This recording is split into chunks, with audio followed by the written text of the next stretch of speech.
Is everybody present? Yes, then let us begin. It's the King's birthday, or one of them, and I counted 23 stories about his glorious day in the Mail Online. 23 whole stories. They practically had to build a new wing on the internet just to fit them all in. And that number didn't even include any stories about Meghan Markle, who could have been strangling puppies for all we know. In other news, a few wealthy people and a weirdly large number of poor ones are furiously yelling about Labour's plans to tax private schooling. And we find that the political parties that are most dismissive of the notion of climate change just happen to be taking millions of pounds from, and I know you'll be shocked, the fossil fuel industry. That and more coming up with me, Nick Abbott, after the news. On your radio, on Global Player, and Play LBC. Leading Britain's conversation. This is LBC. This is LBC from Global, leading Britain's conversation with Nick Abbott. Everything is going extremely well. Well, let's get back to it. The Met Office has issued a yellow weather warning across parts of the UK as more rain and storms sweep the country with thunder, lightning. Very, very frightening. Temperatures across the country today will range from freezing cold to absolutely bloomin' freezing cold, with cloudy skies and misery in most areas. The weather warning stretches from here to there and everywhere. Driving conditions will likely be affected, and motoring experts are advised that you should not take to the road, as there's bound to be some numpty in a hatchback who drives like they're Lewis Hamilton and thinks they're impervious to injury or death. Those planning to travel anywhere by train should be prepared for the possibility of delays, because absolutely nothing works in this country anymore. On a lighter note, there will be sewage discharges in all rivers and onto beaches, but it's not like you were going anywhere near one of those, is it? No. According to the Met Office, some homes and businesses may be damaged from flooding or lightning strikes, and power outages could occur. Also, there could be pestilent swarms of deadly insects and giant asteroids crashing into the Earth, and the tectonic plates will rupture and huge volcanic eruptions could fill the sky with boiling hot ash that will bring a nuclear winter lasting 100 years, and we're all going to die. Showers are predicted to continue tomorrow, with the north seeing the heaviest and the most frequent downpours. However, some sunshine may peek out from behind the clouds, and temperatures are said to be slightly warmer than today, so at least we won't freeze to death. Forecasters warn that Britain could endure washout weather all month as the miserable summer conditions continue, but there will be a wave of relief sweeping the nation at the beginning of next month. In fact, experts have put an exact date on the lifting of the gloom. It's going to be July the 5th, but only if you do your bit. Wake up, sheeple, it's later than you think. To vote, you're going to have to register by the end of play on the 18th of this month. To get a postal vote, you'll need to apply by the 19th by 5 p.m, which is next Wednesday, fact fans. Time is running out. Don't delay, do it today. It takes 5 minutes and your national insurance number to register online. And if you've moved house since you registered last, you're going to have to do it again. And if you change your name, you're going to have to do it again. And if you decided to identify as a garden swing, then probably best you don't vote at all. Thank you. We appreciate your cooperation. Does it sound like I'm doing this show in a wind tunnel? Texts and tweets and such from last night. Donna texts, I'm feeling slightly perturbed after listening to Starmer's manifesto speech because he used the word plan as much as Sunak does. I'm trying not to let my imagination run away with me. Too stressful and depressing, says Donna. He's got a plan? We have a plan, plan, and plan, or you just go back to square one. Select. Tavish texts, if Labour lowers the voting age to 16, then it will backfire on them. This is because 16 and 17-year-olds will vote for the Green Party to help prevent the further extent of climate change, to give our generation a better future to live and work in.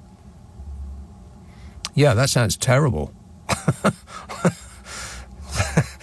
Chris says, I was just wondering how long it'll take for Sunak's campaign failures to be blamed on Meghan Markle. Yeah, thanks a lot, Meghan Markle. No! You see what you've done? Rebecca says, mixing private school kids with state school kids will help the 6.4% realise that they are not brighter or more capable. Then they may stop being terrified of an imagined threatening underclass, and that the kids there are more intelligent and a lot funnier. Funnier? Where'd you get that from? Funnier? State school kids are funnier. It's a fact.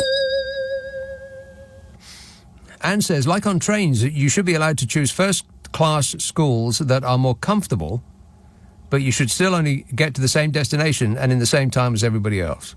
Same with private health. You shouldn't get treated sooner, only have nicer food and TV and bed sheets, etc. Yeah, I suppose so, yeah. Like a train, you don't get there any faster if you travel first class. Of course, if you're the leader of this government, then you skip the train entirely and just take the helicopter. Probably paid for by us poor dopes who pay taxes. I wouldn't be surprised. James says, I am so relieved the election was called for the 4th of July. It's my birthday just 12 days later.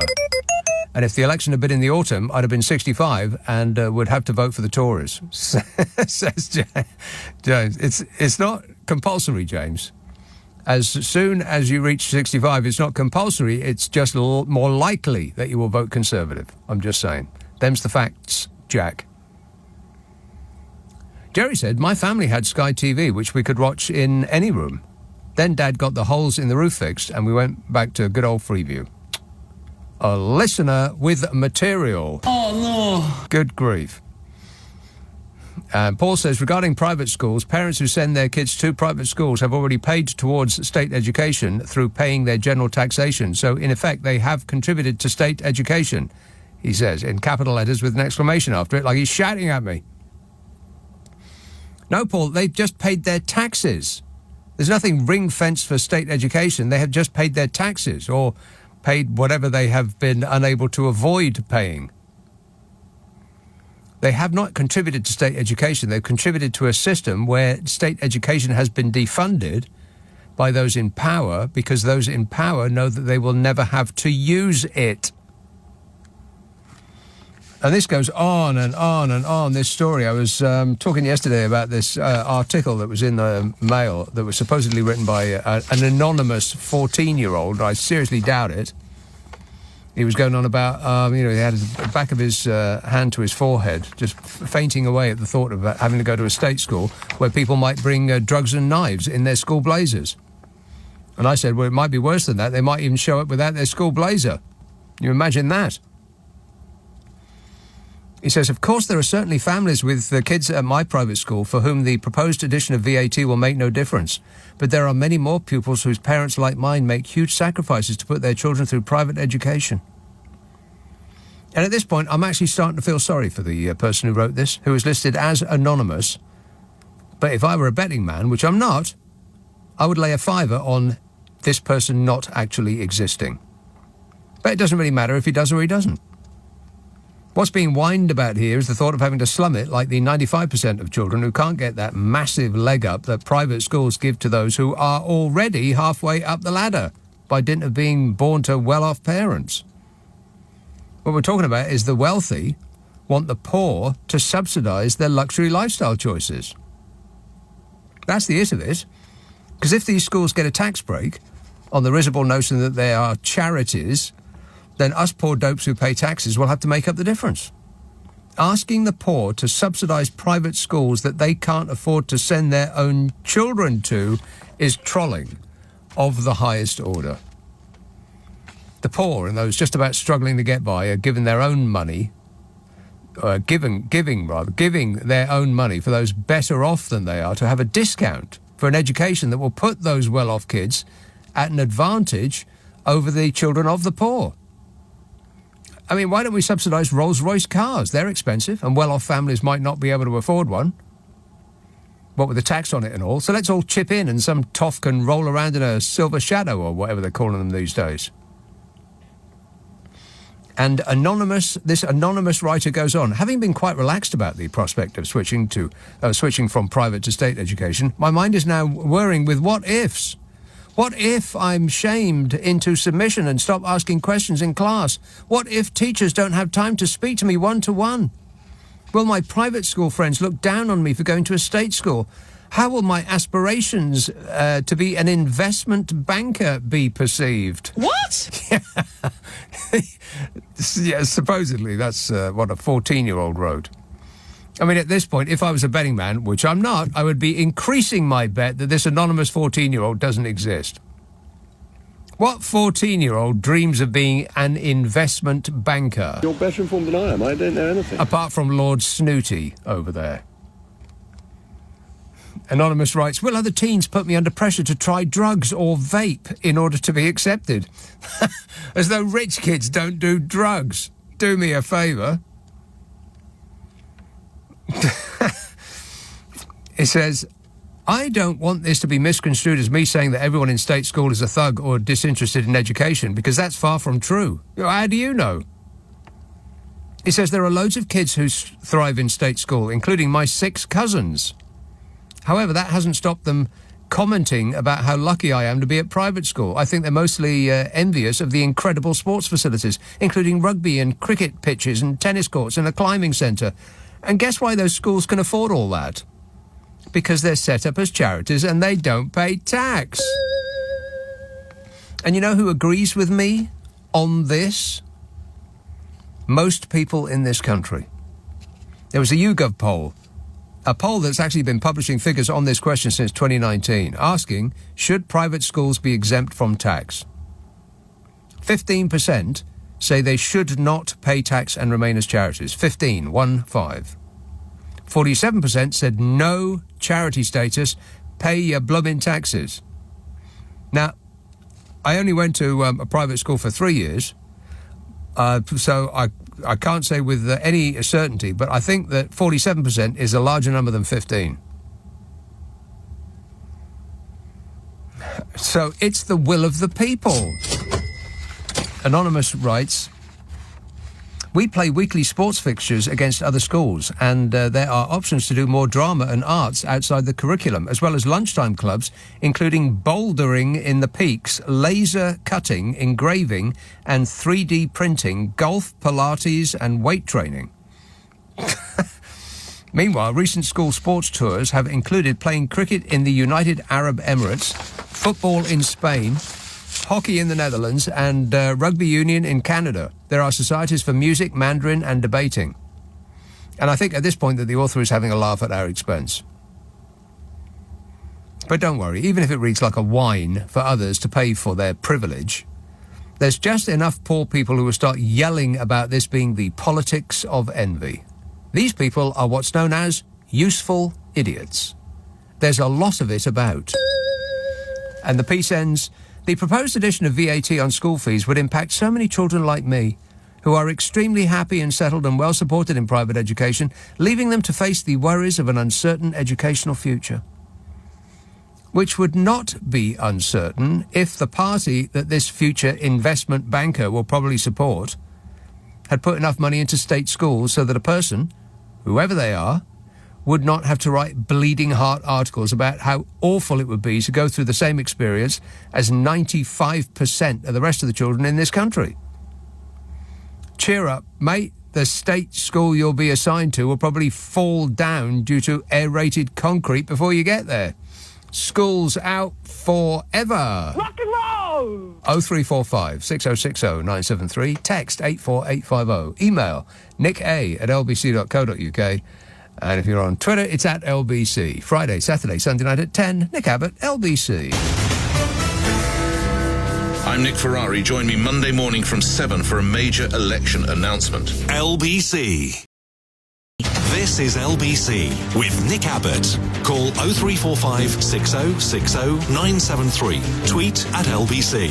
Text 84850. Anybody care what this guy thinks? No! So I'm driving along the road, minding my own affairs. Da-da-da-da-da.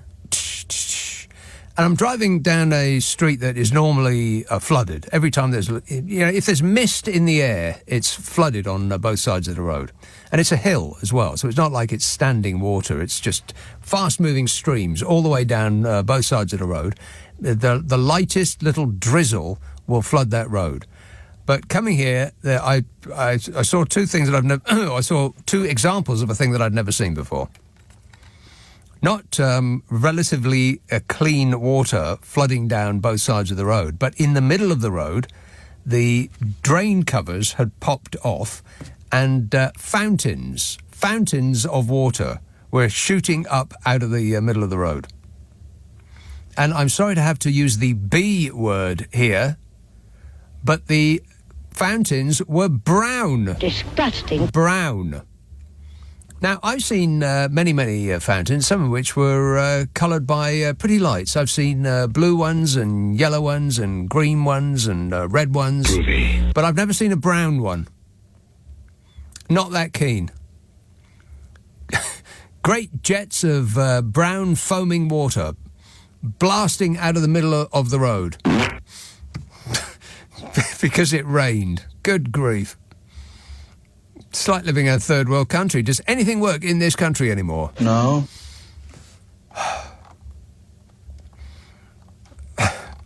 Where did I get to on these texts and tweets and such?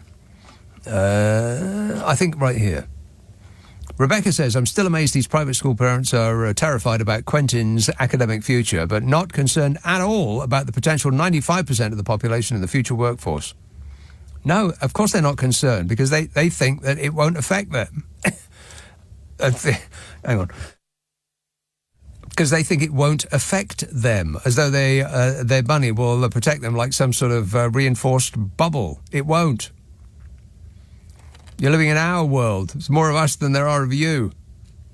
Chris says, leave Rishi alone. He's doing his best. Durham. Hello, Margaret.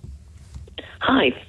I've been so interested this week in this debate about private education. Yeah. The terror, the trauma of these families who think they might at some stage have to send their precious child to a state school. Yeah. Well, I want to tell them now.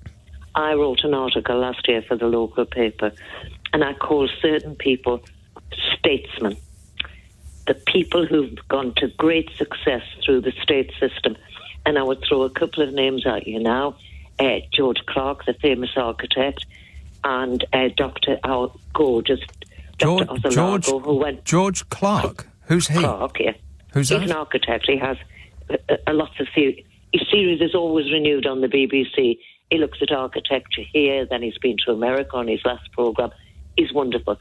Then the great social historian, Dr. Osalago, who does Houses Through Time. Who? These guys. I've never heard of any of these famous people. You're not watching the right programmes. What No, are you only watching no. silly programmes? But Yeah. anyway, great, successful, wonderful people have come through the state system. The country is awash with doctors, solicitors, people at the height of their profession who've come through the state Right. system. Yeah, And when they do really well, I call them my statesman. I'll Right, send but- you the article. No, You can no, read it. no, thanks. But All right, yeah, don't no, feel yourself, I won't all right? then. I won't then. Well, I'm not listening to you and about brown stuff coming up through the road. So tit for tat. So that I'm state educated, you can tell. Right, yeah, me too. Yeah, I'm very, also- very fighty individual, Margaret. You're actually frightening me right now. I know. No, I'm really a pussycat. But I feel very strongly it's all to do, it's all wrapped up. This whole debate is about our wonderful class system. Now, up here in the northeast in Durham, even as a professional person, we have a flat A. It is a class system. Go down the road a bit and it becomes a class system. You have all you guys down there, you're so soft and funny with the language. And that flows into lots of other attitudes that you have, I feel. Right. But anyway, I'm saying the country is awash with wonderful people. Yes, and who it would came be through the classes, who came through the state okay, system. I get it, but the issue is not that a lot of good people manage to fashion excellent careers having gone through the state education system. Going through the state education system is a struggle compared to the private school system. It's like saying that we're doing laps of the pool and 95% of us are still wearing all of our clothes and our shoes. And 5% of us are just in our swimming cozies. Well, some of us who are wearing our clothes and our shoes might actually make it to the other side of the pool, but that doesn't mean to say that it's a good way of actually going swimming. But I appreciate the comment there, Margaret. This anonymous text says, if the Tories had spent more time doing actual governing and less time doing soundbites, PR fluff and culture wars, they might be a bit more popular. Any thoughts, Smug? I don't know anything. He doesn't know anything. No point in asking him about any subject from now to the end of time. Whatever it is, he doesn't know. Doug says, it's interesting. There is a correlation between extreme climate and is there rather, a correlation between extreme climate and the political extremism? The worse the climate gets, the worse the politicians get. I'm not sure, but I'm keeping an eye on the situation. Well, you do that, Doug, so we don't have to. Let us know if there's any developments. I want you to do it straight away. Promise me you'll do that. The Wirral, Nora. Hiya, Nick. Nora. Saying pretty much what Margaret was saying, really, about the parents of the children in private schools, the ones who are whinging on about the VAT.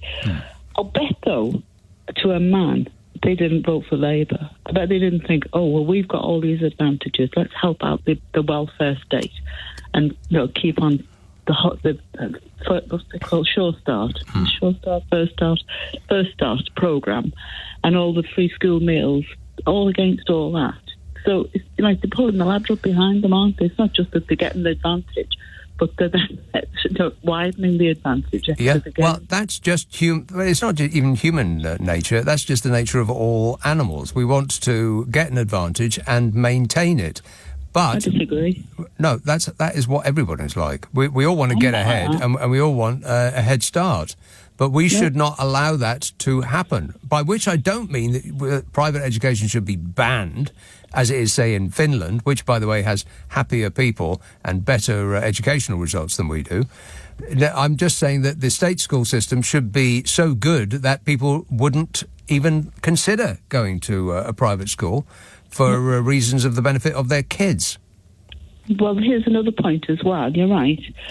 But if you don't look after the children at that stage and you don't give the adequate benefits and things like that, then you'll pay for it in spades later on, because we've got all the court services. If you end up going to prison, all the prison thing costs, health costs. Yes, I understand that. So The problem with that argument, though, Nora, is the phrase later on. No one is remotely, particularly people in politics, no one's remotely interested in later on. They want results right now. They're not going to be around later on. Well, as I say, you pay the price later on. It's a shame, that, isn't it? Because, we're all going to suffer later on. Yeah. And there's one other little thing I wanted to talk about. The Paul Brand. Have you come across Paul Brand professionally? Do you know him? No. He's the one who interviewed Rishi, the one that Rishi Sunak had to get back from Belgium for. He is the nicest guy. I can't believe that all that blew up around. He's the most inoffensive, unassuming guy you've ever met. And then I thought, just for him to be at the centre of that was so ironic. Well, how do you know him? Because I spoke to him once on LBC. I know that doesn't give you a true picture of that person. That's right. Present company accepted. But he was so... And I was having a bit of a go. And I felt awful when I put the phone down, because he's like, oh, well, that was Nora. She's got a lot to say, hasn't she? I don't know whether it's just a function of getting older, but, well, it is. It is a function of getting older. But I saw a picture of him, and he looked like he'd just come out from double geography. He looks about 15. He's not... It doesn't... Yeah, he does look young. But he's done a lot of work. He does a lot of work on television, on the ITV. But I just thought ironic that he did that, and he's such a nice guy. Just too nice for the business that he's in. Right. Okay. All right. Well, thanks a lot, Nora. He certainly is getting a lot of coverage for being in the business that he's in. Yeah, he did an interview with Fishy Sunak. I can only take so much punishment. I didn't watch it. I don't want to, and you can't make me. Judith says, my 3 children were privately educated and all are now hard-working contributors to our society, paying their taxes. Might I bring to your attention that people choosing to privately educate their children also pay taxes to fund state education? Why should I have contributed to a system I don't use? Are you kidding me, Judith? She says, might I suggest that parents of privately educated children get a discount on their tax, which is only fair as we do not use the state system. I resent being penalised for choosing to use my hard-earned cash to gain the best for my children. Everyone has a choice. Judith, if your parents paid for you to be privately educated, they should get their money back. That's one of the most idiotic texts I've ever read.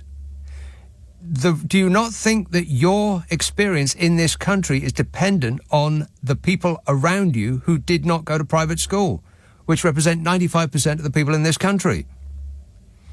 Are you living in a hermetically sealed bubble, Judith? Do you never come across or rely on people who have gone to state school? Are you kidding me?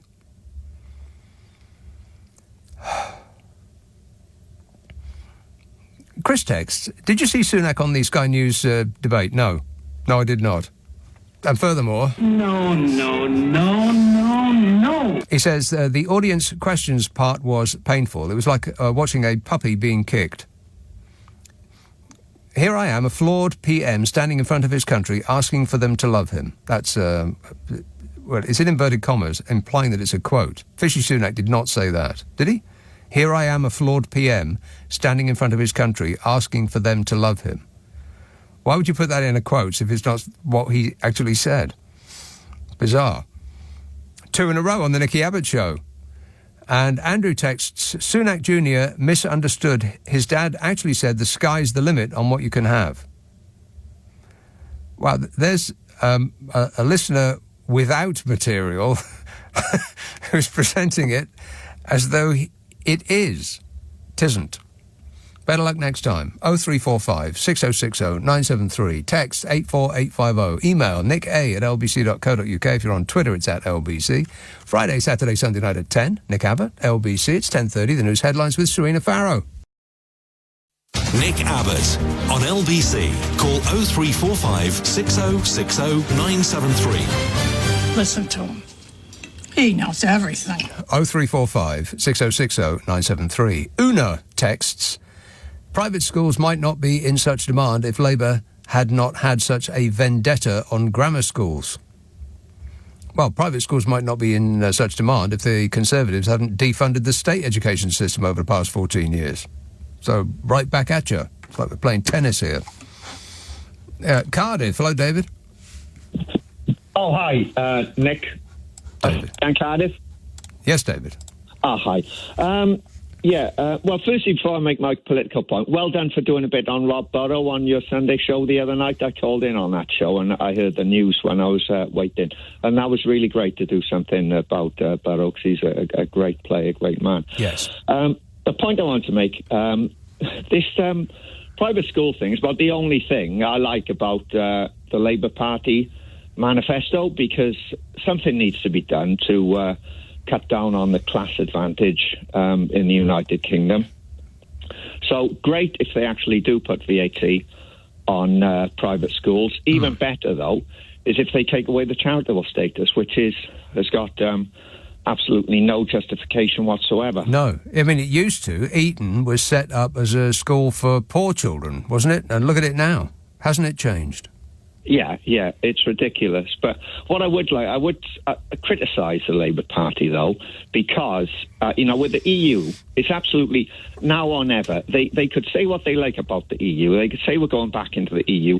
People will vote for them because they just hate the Tories. So Labour would get in now, no matter what they say about that. But they don't have any principles. That's what I really don't like about it. And I would say don't vote Labour unless you actually support Brexit, because that's what you're going to get with them. You're going to get a government that's obsessed with immigration and Brexit, but fair play to them.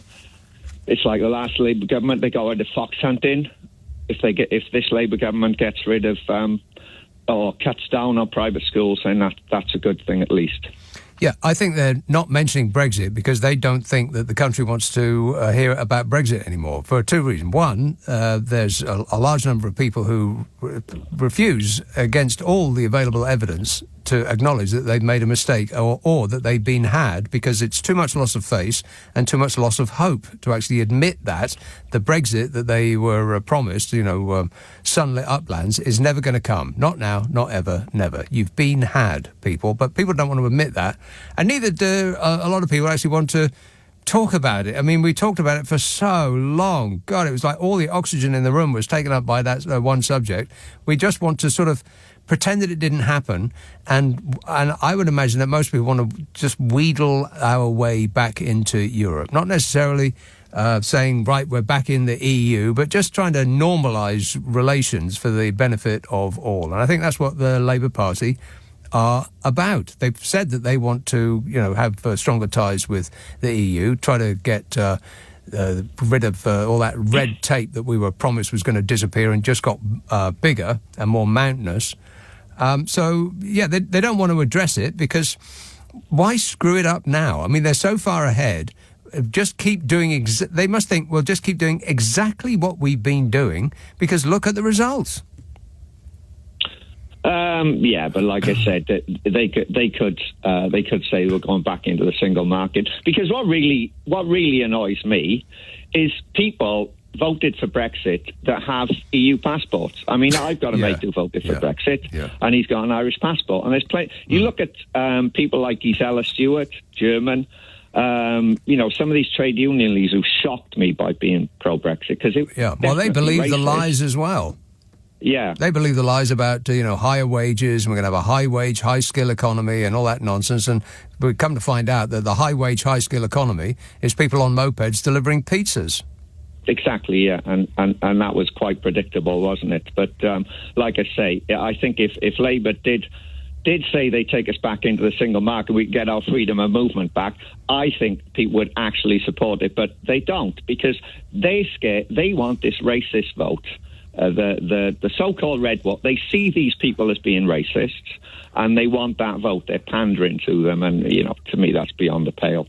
No, I don't think you're right there. I don't think that is what they're doing. I mean, they've specifically said that they are going to try to get to closer relations with the European Union. I mean, they haven't said that they're going to reintroduce free movement, but how much free movement could there possibly be on top of the 1 million plus that the Tories are ushering in every year? I mean, it's the amount of people that come here, the number of immigrants that come here has just shot up like a rocket since Brexit. It's the actual opposite of everything that we were promised about it. But I just think that Keir Starmer is looking at the numbers and thinking, why screw it up now? Just keep doing what we're doing. Don't upset anybody, and then we'll get down to the business of running the place if we get through July the 4th. And, of course, they want to do that with as many MPs as possible. So I think just like steady as she goes, that must be the thinking at Labour Party HQ. Thanks a lot, David. 0345 6060 973. MTEX, not all people who send their kids to private school are loaded. Many can only just afford it and are making huge sacrifices to do so.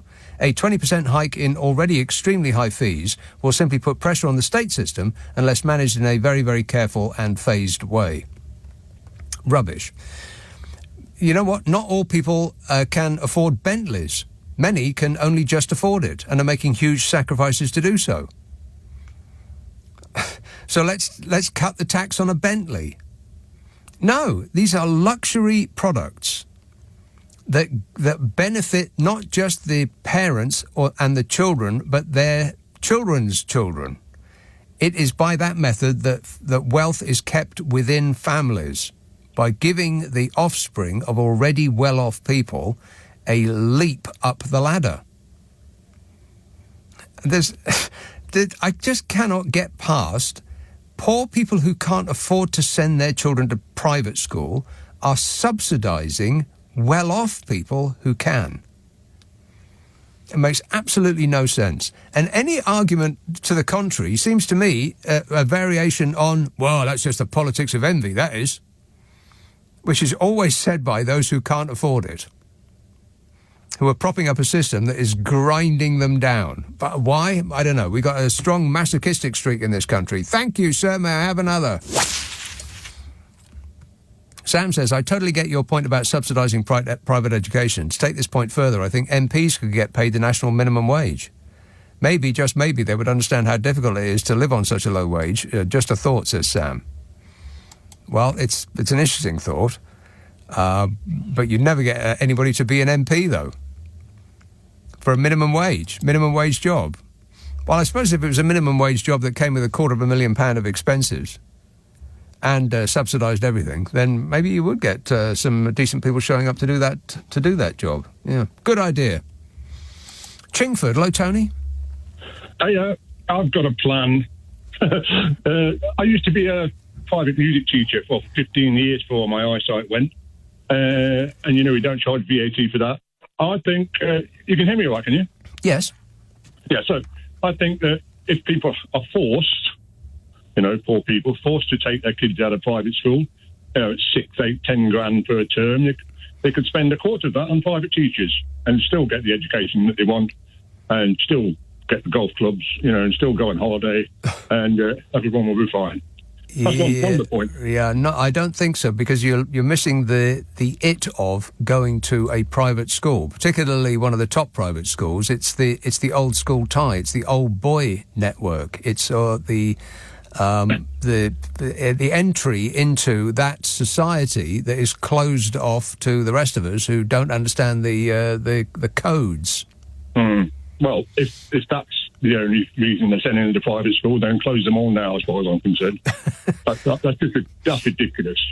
That's not a charity. That's a leg up club. That's just exactly. That's precisely what it is. Yes, a leg up club. It's not a charity. They're not charities. They don't do charitable work. Yeah, I don't know. I mean, I'm sure there are a few people who won't be able to send their kids, but all I'm saying is there are other options out there if you want your child to have a bit of advantage. It doesn't require you spending 3-4 grand a month or whatever it is. Yes. It's not the end of the world.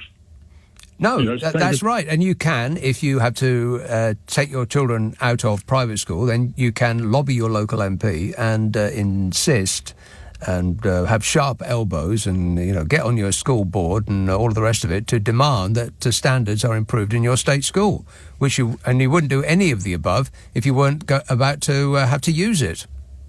Thanks, Tony. 0345 6060 973. Lawrence says, can't those people taking their kids out of private school, if Labour win, just get better paying jobs? Yeah, that's right. That's right. I believe that is the advice. Yes. If you can't afford your the lifestyle that you want for your children, then either don't have children or get a better paying job or give up Netflix or your Kappa Frappuccino fix. That's what people like Smug would say. Ain't that right, Smug? You're better informed than I am. I don't know anything. He still doesn't know anything. Daniel says, have the people whining about VAT on private schools considered cancelling their Netflix and stop having avocado on toast for breakfast, as apparently it's all I would need in order to buy a house? On a similar theme to the one that I just read. I had avocado on toast the other day for the first time in my life. I thought I had an avocado, and I didn't have toast, mind, but I did have bread. And so I managed to fashion a way to turn bread into toast. You wouldn't believe what the recipe is. And I put it on there and I thought, how is this even a thing? First of all, avocados are not a strongly tasting thing. It's not like cheese or ham or jam or, something yummy like that. I like food. But, and toast isn't a strongly flavoured thing either. So putting two bland things together, how is that? I don't get it. Am I missing something? Is there some sort of other thing that you put on the toast to bring the avocado alive? Or are you supposed to just enjoy the combination of two unutterably bland things? One having the mouthfeel of, I don't know, what's avocado got the mouthfeel of? Like slime. Ew. Green slime. Disgusting. Awful. Yeah, I don't get it. Maybe I'm missing something. What's the recipe? And Cynthia says, not Cynthia's mother, Cynthia says, I'm working class because I've had to work for everything I've had, no silver spoon. My daughter is now 18 and doing her A-levels. She's been in private education since the age of 3. I've spent approximately £400,000 for her education over the years. I would do it again, plus VAT if needed. Best money I've ever spent. Well, I think you're maybe deciding a bit early, Cynthia. She's only 18. Talk to me in 10 years. 0345 6060 973. Text 84850. Email nicka@lbc.co.uk. If you're on Twitter, it's @LBC. Friday, Saturday, Sunday night at 10. Nick Abbott, LBC. Nick Abbott on LBC. Call 0345 6060 973.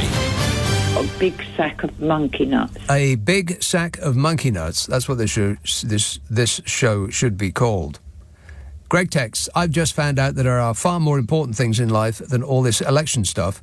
The ring pull on my tin of peaches broke and I don't have a tin opener. Oh, no. Oh, no. Don't you find it extraordinary that that things that we don't even think about, things that we value so little that we just throw them away, are engineered to such perfection? Like a can of fizzy drink, for instance. Cola. Other drinks are available.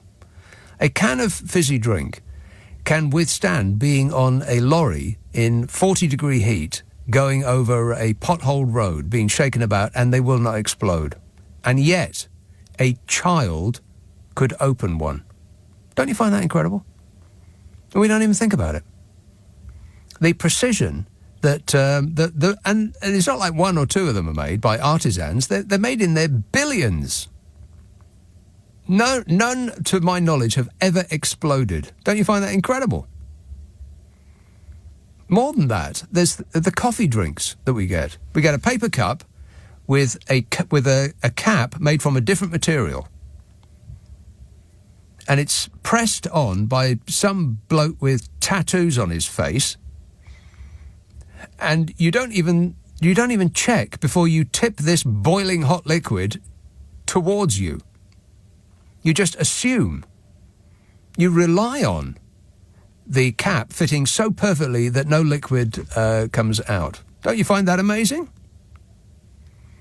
That a piece of paper or polystyrene can fit with a piece of plastic with such precision that you can, with confidence, tip boiling liquid towards yourself without getting any ick down your front. And then we just throw it away. I do wonder at that. I think it's amazing. That's just me. Sandbatch, hello, John. Hiya. John. I find it amazing when people are being interviewed on television. After 14 years of this government where they take a wrecking ball to all our public services, you say, I'm not sure who to vote for. Yeah. I just don't get that. No, I don't get it. If I hear one more person say, they're all the same, I think my head is going to explode. Yeah, they're all the same. They're all in it for themselves. Yeah. Well, some may be, but they should be in jail anyway. But I just don't get the logic. And these are people who are working class people. These are people who are working class people who presumably are older than 14. So will remember, if they cast their minds back, what life used to be like. They're not all the same, verifiably so. Yeah. They all forget what it was like before we joined the common market, where all the farmers moaned about, we can't sell our meat and stuff to Europe. We can't. There's a butter mountain. There's a wine lake. Yeah. And we can't buy into that. That sounds like a great combination, doesn't it? Like, in fact, that sounds like a destination for a holiday. A butter mountain surrounded by a wine lake. Count me in. Booze. Yeah. And they did want to get in. Then when they got in and they had it really, really good for 30-odd years... Yeah, then they voted to get out again. And then they rued that decision. And they are currently ruining it as I speak. And then they're on television in an audience and somebody says, does anybody regret leaving Brexit? Yeah. Loads of people say nearly all the audience say they regret it. Well, it's the reverse of that. I saw, I think it was the blessed Anthea. No, not Anthea. What's her name? The one who does the Antiques Roadshow? On a Sunday. Yeah, the Antiques Roadshow on a Sunday. What's her name? Quick. Oh, I'm sorry. Time's up. You failed this test, John. You could have won the car. Instead, you're going home with a cuddly toy and a set of steak knives. And a 50-year-old painting. Yeah, and a boat. You'll be able to look at it from the 15th floor of your Tabok flat. Yeah. Yeah. All right. Thanks a lot, John. Cheers, mate. Yeah, the woman who does the Antiques Roadshow. What's she called? Not Anthea. It's somebody else. Anyway, she asked the, I think it was probably question time, wasn't it? She asked the audience, does anybody feel the benefits of Brexit? And it was like a deathly hush. Not one single person. Oh, but we got our country back.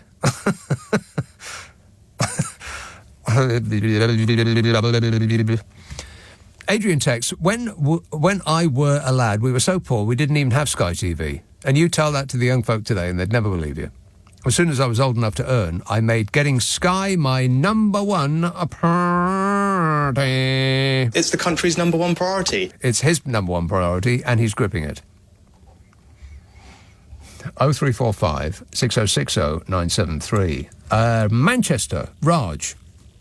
Hi there, Nick. How are you doing this Good, evening? thanks.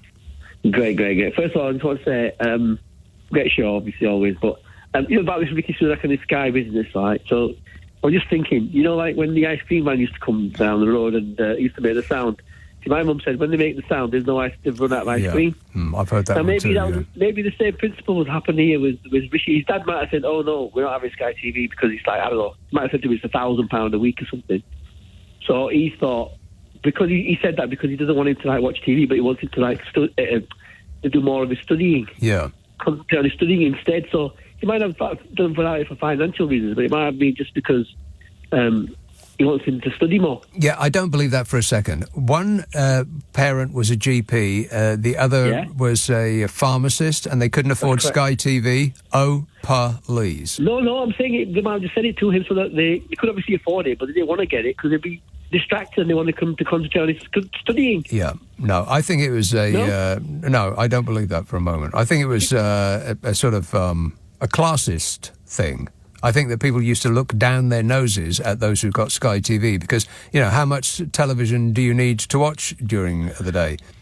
That's true. The other thing I want to say, Nick, was about Keir Starmer. Now, I've got this has been bugging me, right from the offset when it first originally happened. Now, this Eldridge woman, I know I'm going back a few weeks here now, but when she came over to the Conservatives, and she's not standing again. Oh, okay, yeah, she's not standing in the seat again. Fine. Yeah. She would have lost anyway.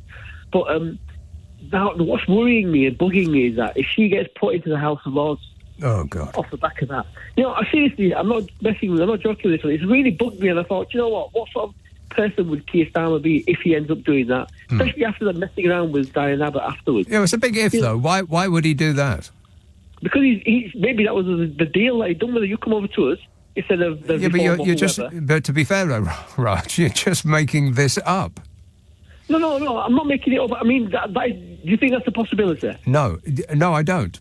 But you are making it. I hope it's not. Well, I hope it's not. But you are making it up. You said you weren't, but you are. No, but I'm just saying that is a possibility, as you just. Yes, exactly right. You're making it up. Is it a possibility? No. I don't know, but you're reporting it as though it is fact. It's a strong possibility. I think it's a strong possibility because Labour will definitely want to rejig the House of Lords up because they've only got like 100 and something Labour guys in there, Labour peers, and they've got Conservatives got like 200 and something. Yeah, but she ain't no Labour. She wouldn't be a Labour peer. She's Tory up to her eyeballs. Yes, but if he puts her in, then what does that mean? She's not crossbencher, is she? Raj, you're saying if, and then getting irate about the possibility when no such thing has happened or is being suggested. But okay, what if it does happen? Then what? What if it does happen? Then what? Well, I don't know. Let's leap off that bridge when we get to it, shall we? But this is seriously been bugging me from right. Well, let it go, Raj. Just calm down, chill out. Have a chill pill. All right. Okay. Just go to the bathroom cabinet and take one of those pills at random. Try one of the green ones. They're my favourite. Yowza. 0345 6060 973. There's a man who seriously needs to relax. Tony says, I'm not voting and you can't make me, so there. David says, Rishi complains of the deprivation that he endured as a child. Well, my school only had 2 harpsichords. Only 2 harpsichords.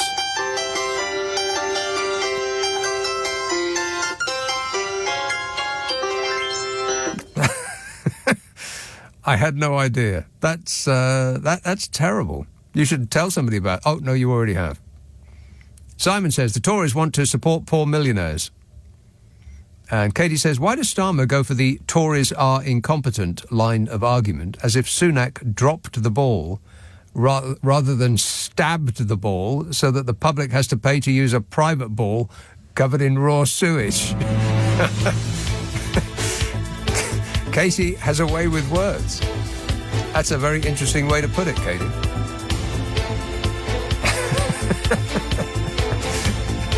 Good question. Get Keir Starmer on the phone right now. I have something to ask him. What do you mean he's not picking up? 0345 6060 973. Text 84850. Email nick@lbc.co.uk.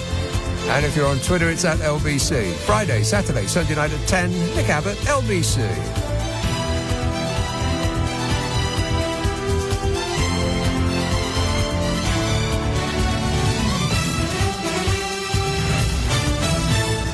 On your radio, on Global Player, and Play LBC. leading Britain's conversation. This is LBC.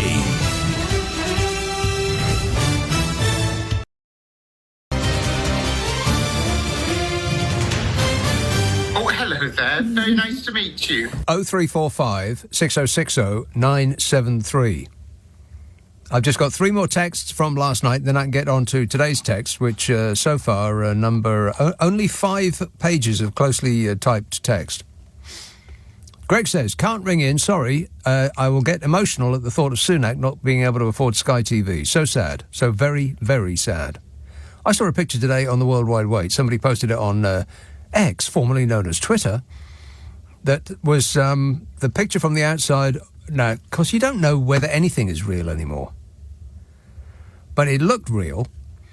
And it was the Sunak pharmacy. And I don't know whether that was just a coincidence, whether it was actually his family's pharmacy or did another one with the same name. And it had a Sky dish on the outside of it. Just saying. I saw that with both of my eyes. Tony says, I'm not voting anymore. No, wait. He says, I'm not voting anyone who couldn't stand up to his dad and demand Sky TV.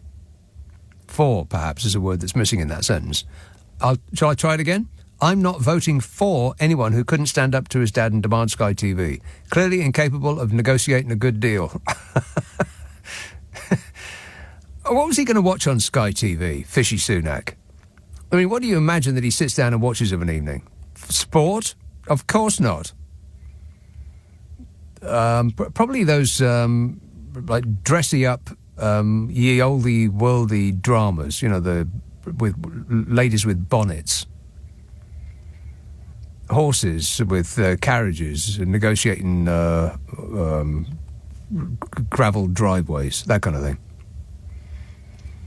Well, you won't find that on Sky TV, unless you will, in which case I'd take that back. Sylvia says, not Sylvia's mother, just Sylvia, says, I'm in my PJs, but my postal vote application is ready to post. I'm running out of time. I may get dressed and post it. I'm desperate to vote. I'd usually go in person, says Sylvia. And on that subject, from a text that came in during tonight's show, Scott texts, because of you, I've registered to vote. I did it last night while listening to you. Hey, kids, wake up. It's later than you think. You have got until Wednesday at 5 o'clock to register to vote. Just do it. Think of it as a science experiment. Think of it as a day out. You know, you don't get to do it very often. Just go do it to see what it's like. You never know, you might like it. You never know, you might meet the love of your life there. Think of it like that. You might go down to the polling station as a fresh-faced 18-year-old, and the person behind the desk, who will probably be, I don't know, like 64 years old, you might look into their eyes and be in love, L-U-V. Just think of it like that. Just do it. You've got till 5 p.m. on Wednesday to register to vote, and you get another day and a half to register for a postal vote. I think it's until a minute before midnight this Thursday. Why you get more time to register for a postal vote than you do to vote in person, I do not know, but I'll just add it to the things that I don't know.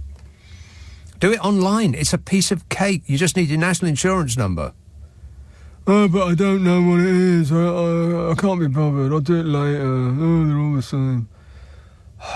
Luton. Hello, Adam. Hey, how's it going? Not bad, mate. Good.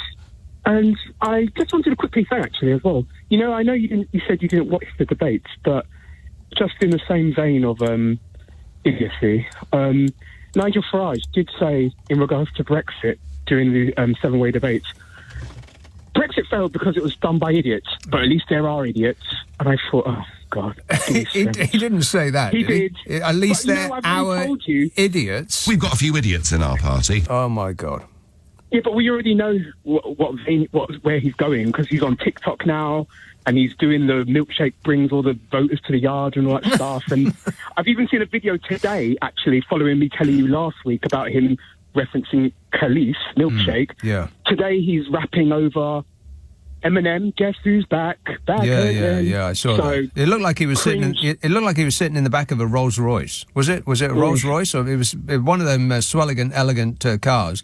And he occupies one of those in order to feel close to the people who hate the elites. Well, the Cringer meter is going off the scale, so anyway. But I just wanted to say, so this week I've gone full circle, because I couldn't really work out why Labour wanted this 16 voting age thing, because I kept thinking, like, when I was 16, voting was, like, the least important thing on my mind. Yeah, I know. I know exactly what was on your mind. Disgusting. Awful. But now I really think it's such an amazing idea, and I really hope that it is something that really goes through. Yes. Assumedly, they will start teaching politics in school. They can register them. I don't know. Well, and also they probably will register them to vote in school, because if they're giving it to people's freedom pass on the trains to old people, surely they wouldn't resent signing young people up for this new freedom that is coming their way. Well, that would be a revolutionary concept. I hadn't actually thought of that. They could register people in school. I mean, you can opt out. If you don't want to be part of the system, then you don't have to be. But it would be right there, like presented to you as just sign here and there you go. Wow, that's a good idea, in Adam. their politics class. And they also thought, at 16, sure, you don't have the full freedoms of adulthood, but I imagine engaging a 16-year-old to care about what their life is going to be like when they hit 21. And by the end of, if a fixed term is 4 to 5 years, once they actually hit 21, at the end of that, I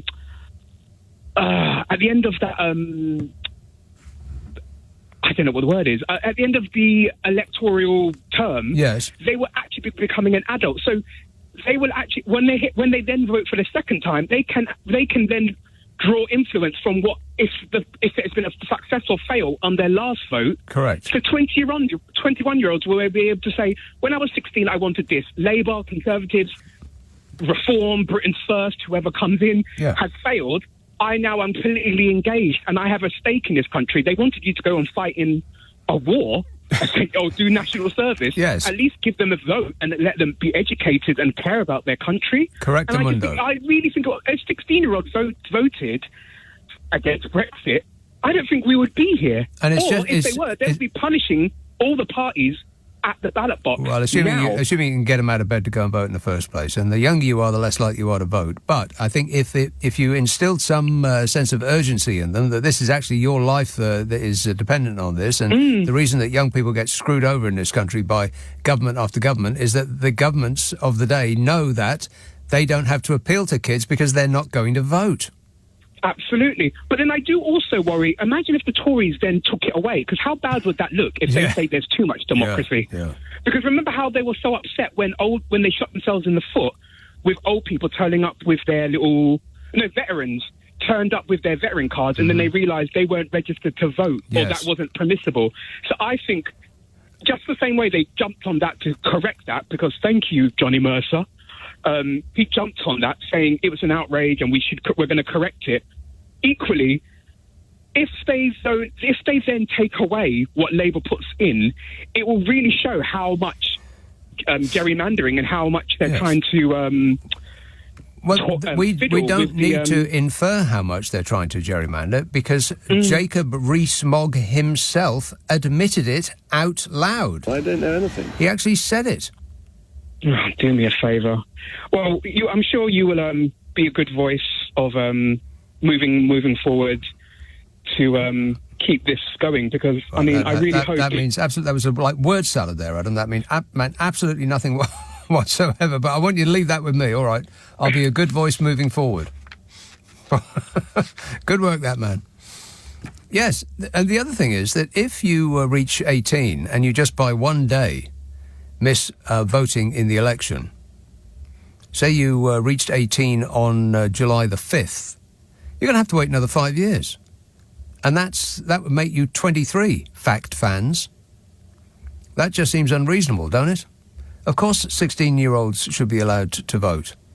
And the argument against it is that, oh, well, you don't really know very much at 16. Are you kidding me? I refer you to any news organisation clip where they send a reporter into the street and they ask people what they think.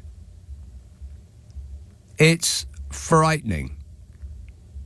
And it's always a shock. You think, blimey, how do these people manage to put one foot in front of the other? I mean, we're talking about, like, slug level of intelligence here. And there's so many of them. And they're just wandering down the high street. Some reporter will go up to them with a microphone and ask them what they think of Rishi Sunak, and they'll say, who's he? I actually saw that this week. Who's that? Well, what do you think about Keir Starmer? Who? and these aren't kids, these are old people. Got no idea. Lived through the last 14 years of a Conservative government, got absolutely no idea who the Prime Minister is. Never heard of him. So don't tell me that kids don't know nothing. They know at least as much as people who are 2, 3, 4, 5 times as old as they are. Well, not 5 times as old. Well, yeah, maybe, 5 times as old. I'll do mental arithmetic on the air. Oh, no. So we're talking about 16. 5 times 6 is 42. And so that you carry the 1, so that's 142. So 5 times 16 is 142. Any idiot knows that. 0345 6060 973. Regent's Park. Hello, Vance. Hello, Nick. How are you? Great, mate. Good, thanks. Good to hear you. Nick, I just want to add a comment on the public school debate. There's a misconception that all the parents of kids at public school are filthy rich. No, there isn't. Well, many people speak as if that's the case, and it isn't really. I went to a public school in Leicestershire, and that was because my dad had 3-year government contracts working in Africa. And my parents wanted me to have a British education, and therefore they had no choice but to send me to a public boarding school. And boarding is the key word here, a boarding school, so that I could have, the chance to go through O-levels and A-levels and then get into a British university by the usual route. Right. And I went up to my school about 3 weekends ago during the half-term, and there were 50 boarders who were still there during the half-term because their parents couldn't really afford to fly them back home or to where they were living, just for a half-term. So they were staying on at the school, and the headmaster and his wife were playing cricket with them. So, remember, these are boarding schools, not necessarily places of privilege. And there are many, Brits who work abroad on 3-year contracts or 5-year contracts, and they want their kids to stay in the British educational system. They're working for the RAF or the Navy or the Army or for a bank, an international bank. Well, I would say that if they're doing government business and they're going being posted abroad, then the government should help out if that's what they want for their children, because it seems unreasonable that they wouldn't do that. If they're working for an investment bank, then they can afford to send as many children as they like to wherever they want to send them. I agree Sorry, I misled you. I mean, they have got contracts with the government, say, in Malaysia. When I was living in Malaysia, one of my best friends was recruited by the Malaysian government to teach English in a state school, and they didn't, give her any further recompense for educating her child. So a fair number of parents are really not filthy rich, but they do need to send their kids to boarding school in Britain, even if it's just for 3 years or so. Right, but they don't need to, they're choosing to. Because they want their kids to have a British education. Right. So, which is a fair choice, isn't it? Well, nobody's forcing those people to go abroad, though. Well, sometimes, in a way, that's their only option of continuing to work, let's say, in an international,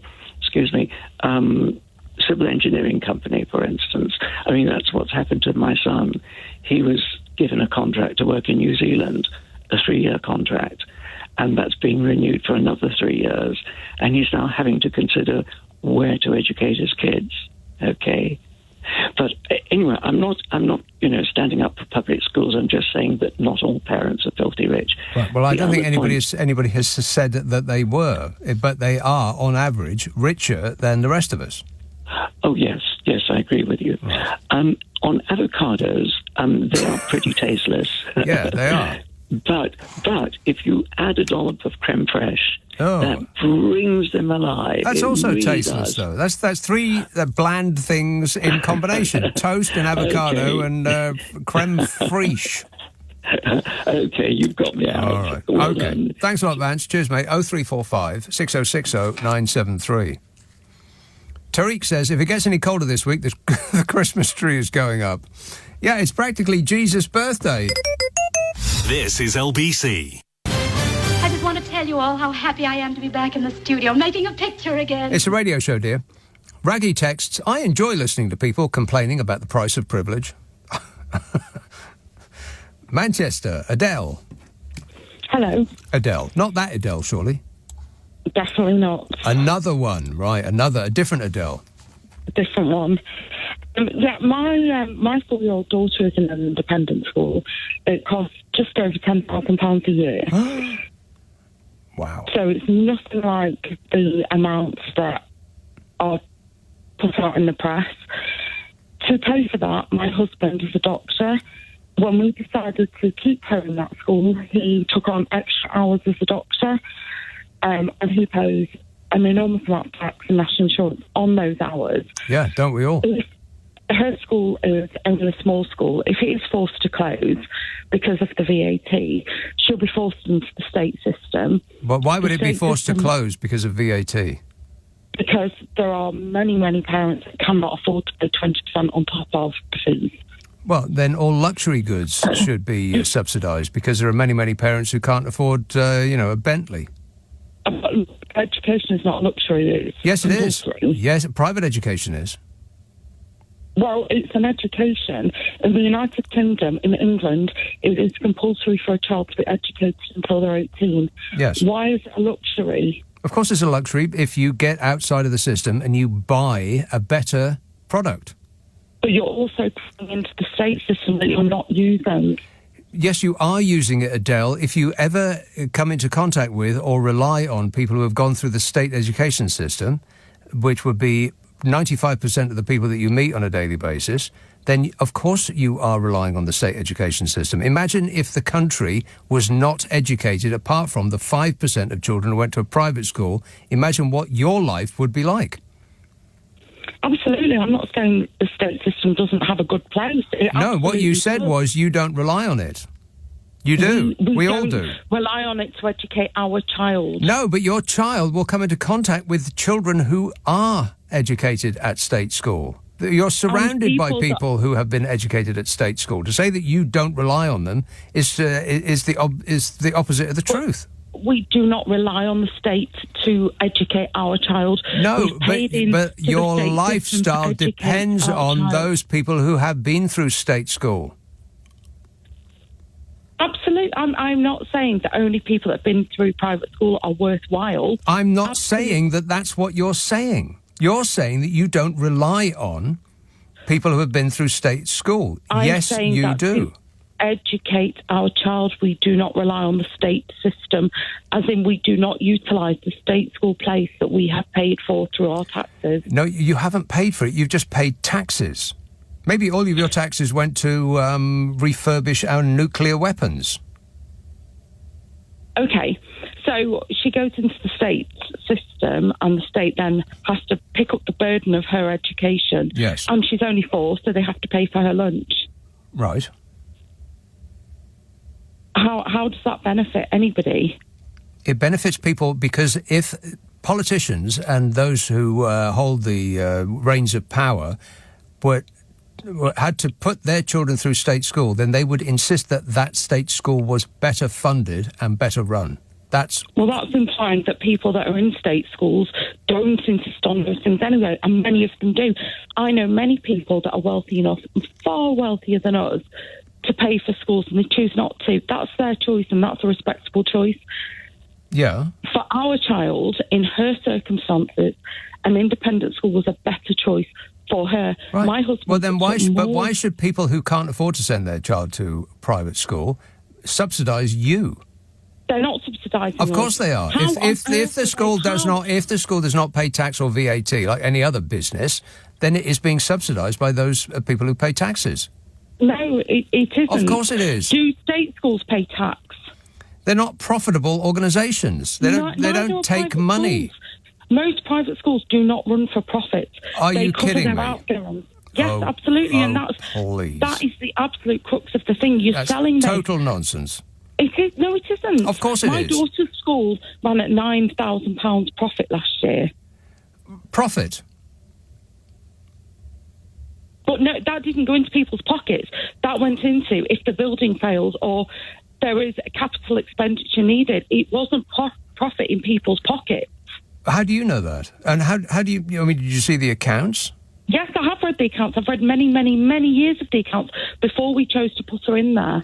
Right, okay, well then it's not a very profitable business, but it is run for profit. But most of them are not. Oh, come off it, Adele. Well, so we have to differentiate between those who make a lot of profit and those who don't. Well, that's just ridiculous. If they don't make a profit, they close. Right. But well, if they don't make a profit, if it's a business and it doesn't make a profit, then it's not a well-run business. But private schools are not closing. They are opening in ever greater numbers. There's a lot of there's a lot of money. Opening? Where? I can't pinpoint it on a map, but I have the figures. Adele, I have the figures for you. I don't know the location of the schools, but I can tell you how many there are now. How many? Compared to a previous year and compared to at the start of the decade. Tell us. OK, if you insist. Department for Education data published last week shows that as of January this year, the number of pupils in independent schools was 593,486. That's up from 591,954 the year before. There's also 12 new independent schools opened in the last year, the total rising from 2,409 to 2,421. How many have closed? 0, as far as I can tell. 2. No, there's 2. There's numerous. 2 schools You've gone closed. From 0 to 2 in the minute of... There's more than 2. Adele, I think you're losing this argument. You asked me to provide you with the figures, and I'm providing, and now you're just you're nitpicking on a slip of the tongue. 2 recent private school closures were blamed on Labour's policy. However, the official school census data shows that 12 new independent schools opened in the last year. Now 2,421. And do you not think some of those schools are accommodating? I don't know whether 12 new have. Now you're just making stuff up. I mean, I just admit that you've lost the argument, Adele. I've just given you the numbers. You're telling me they're getting smaller in number, and I'm telling you that the official figures are that there are more of them now than there were last year. Is this call going as well as you thought it might? Painful. Why should people who can't send their children to private schools subsidise better off families who can? You can't get past that. Unless you think you're somehow better than they are. take a deep breath and calm.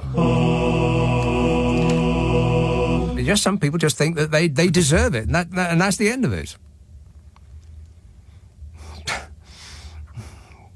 Wendy says the direct grant system allowed the poorest of children to go to private schools, but that was scrapped by Labour some years ago. The direct grant system allowed the poorest of children to go to private schools, but that was scrapped by Labour some years ago. Well, the poorest of children should have better schools available to them provided by the state so that they don't need to go to private schools.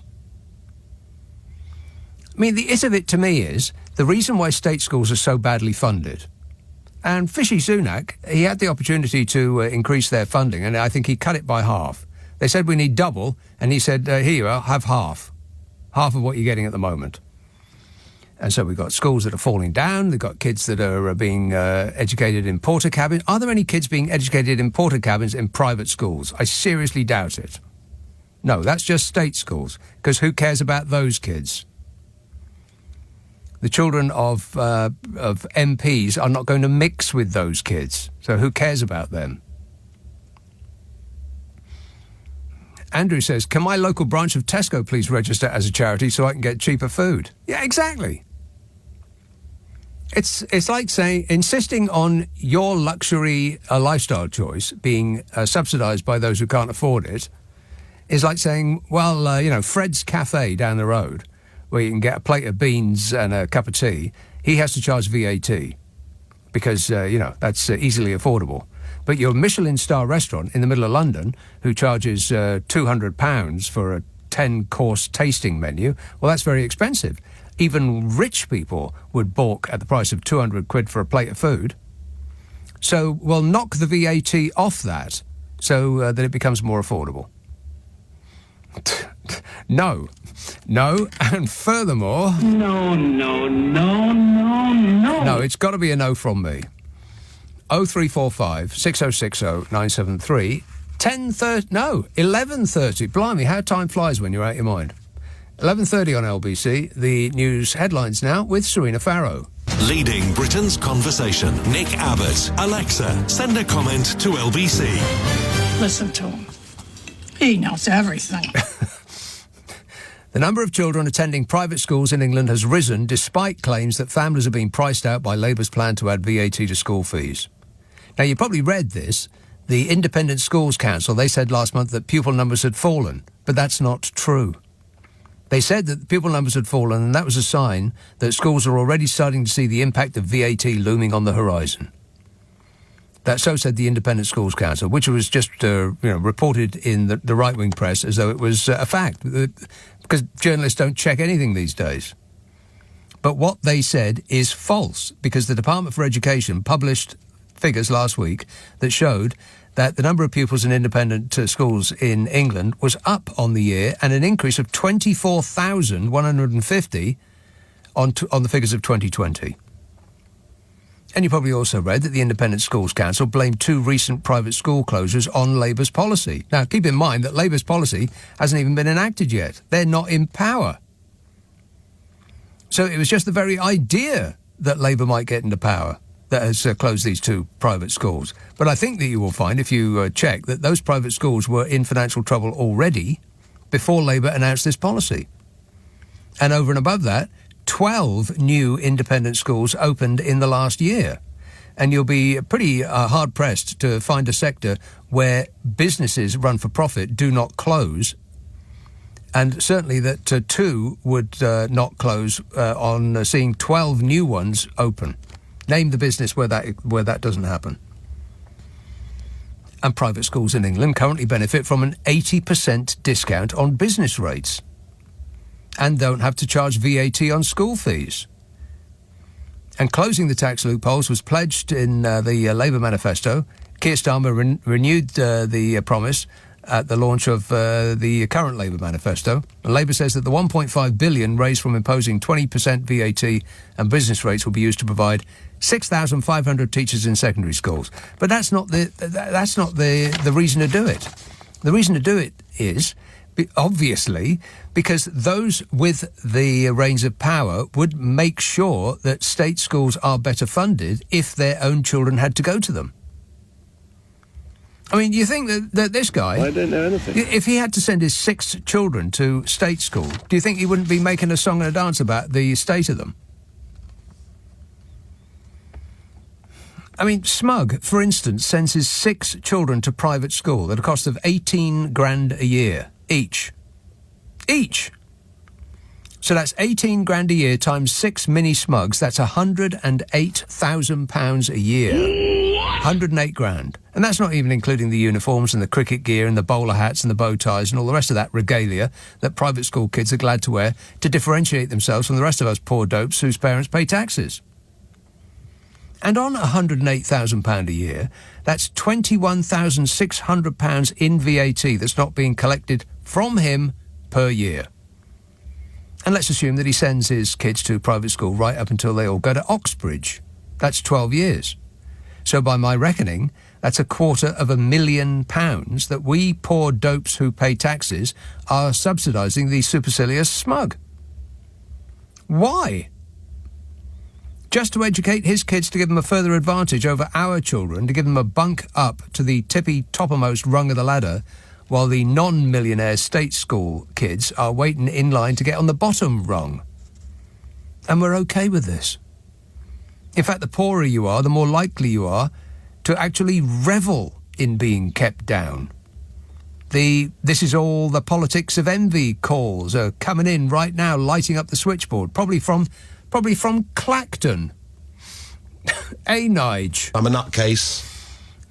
Michael Pike from the Campaign for State Education said, according to the Institute for Fiscal Studies, since 2010, private school fees have increased by 50% in real terms, but this has not led to any reduction in pupil numbers. And since 2010, the gap in funding between private and state schools has increased to more than 90%. 90%, the difference in funding per pupil in private schools compared to state schools. Rich kids get 90p for every pound spent on education. State school kids get 10p. An afterthought. Spare change. And by this method, the wealth is kept within the families that already have it. And the rest of us get nothing. We have to apply for a job biking around the organic groceries for those that can afford it because their mom and pop sent them to a private school where they got the education and the contacts that propelled them to the top, leapfrogging everyone that got sent to a state school. And Michael Pike from the Campaign for State Education said, what I find incredible is this enormous fuss being made on behalf of fewer than 7% of our school children, at the same time as the school system that 93% of our school children have to attend is falling to pieces. Exactly. And the fuss is instigated by the same people that the system benefits. The same people, by the way, that constantly go on about people living on benefits when they are raking in a fortune from the state and are probably hiring expensive accountants and tax lawyers to avoid paying what a reasonable person in the street might call their fair share. Ain't that right, Smug? I don't know anything. And Wes Streeting, the Shadow Health Secretary, said that private head teachers who are pleading poverty were going to have to cut your cloth accordingly, like state schools have had to for more than 14 years. Exactly. He says we make no apology for putting the ambitions and opportunities of working-class kids from backgrounds like mine, the 93% of children who attend their local state school, above the schools that educate the 7%, he said. And that's a pretty clear difference between Labour and the Tories, I'd say, in case you are one of those people who claim there is no difference, because you haven't looked. 0345 6060 973. Let's have Carnforth. Hey, Penny. Hey, Nick, how you doing? Good, thanks. Good. People who are, defending private schools get very hot under the collar, don't they? They do. About it. I was privately educated all my life from the age of 4 to when I left school, actually, and I have nothing good to say about them. And I would really like to see them abolished. I think they're socially divisive. They perpetuate the class system. They mean that not the brightest people get all the top jobs, like in the judiciary, exactly. in Parliament. Mm-hmm. I mean, look at some of the PMs we've had recently, for goodness sake. I mean, the Bodger. Anybody in springs to mind? Absolutely. Yeah. Oh, well, her, yeah, and Bodger, you know, I mean, really. Yeah. Wait a minute. Yeah. So I can't see any good reason to have them. And if you look at the countries that have the best education systems that always come top of the charts is Finland, actually. Yes, Finland. And Finland doesn't have any private schools. They have a handful that are, I think, faith schools, which I also think shouldn't... Well, I think faith schools should not exist. Inculcating young minds into all of that. Let them decide as adults if they want to believe all that stuff. Don't shove it down their throats as children.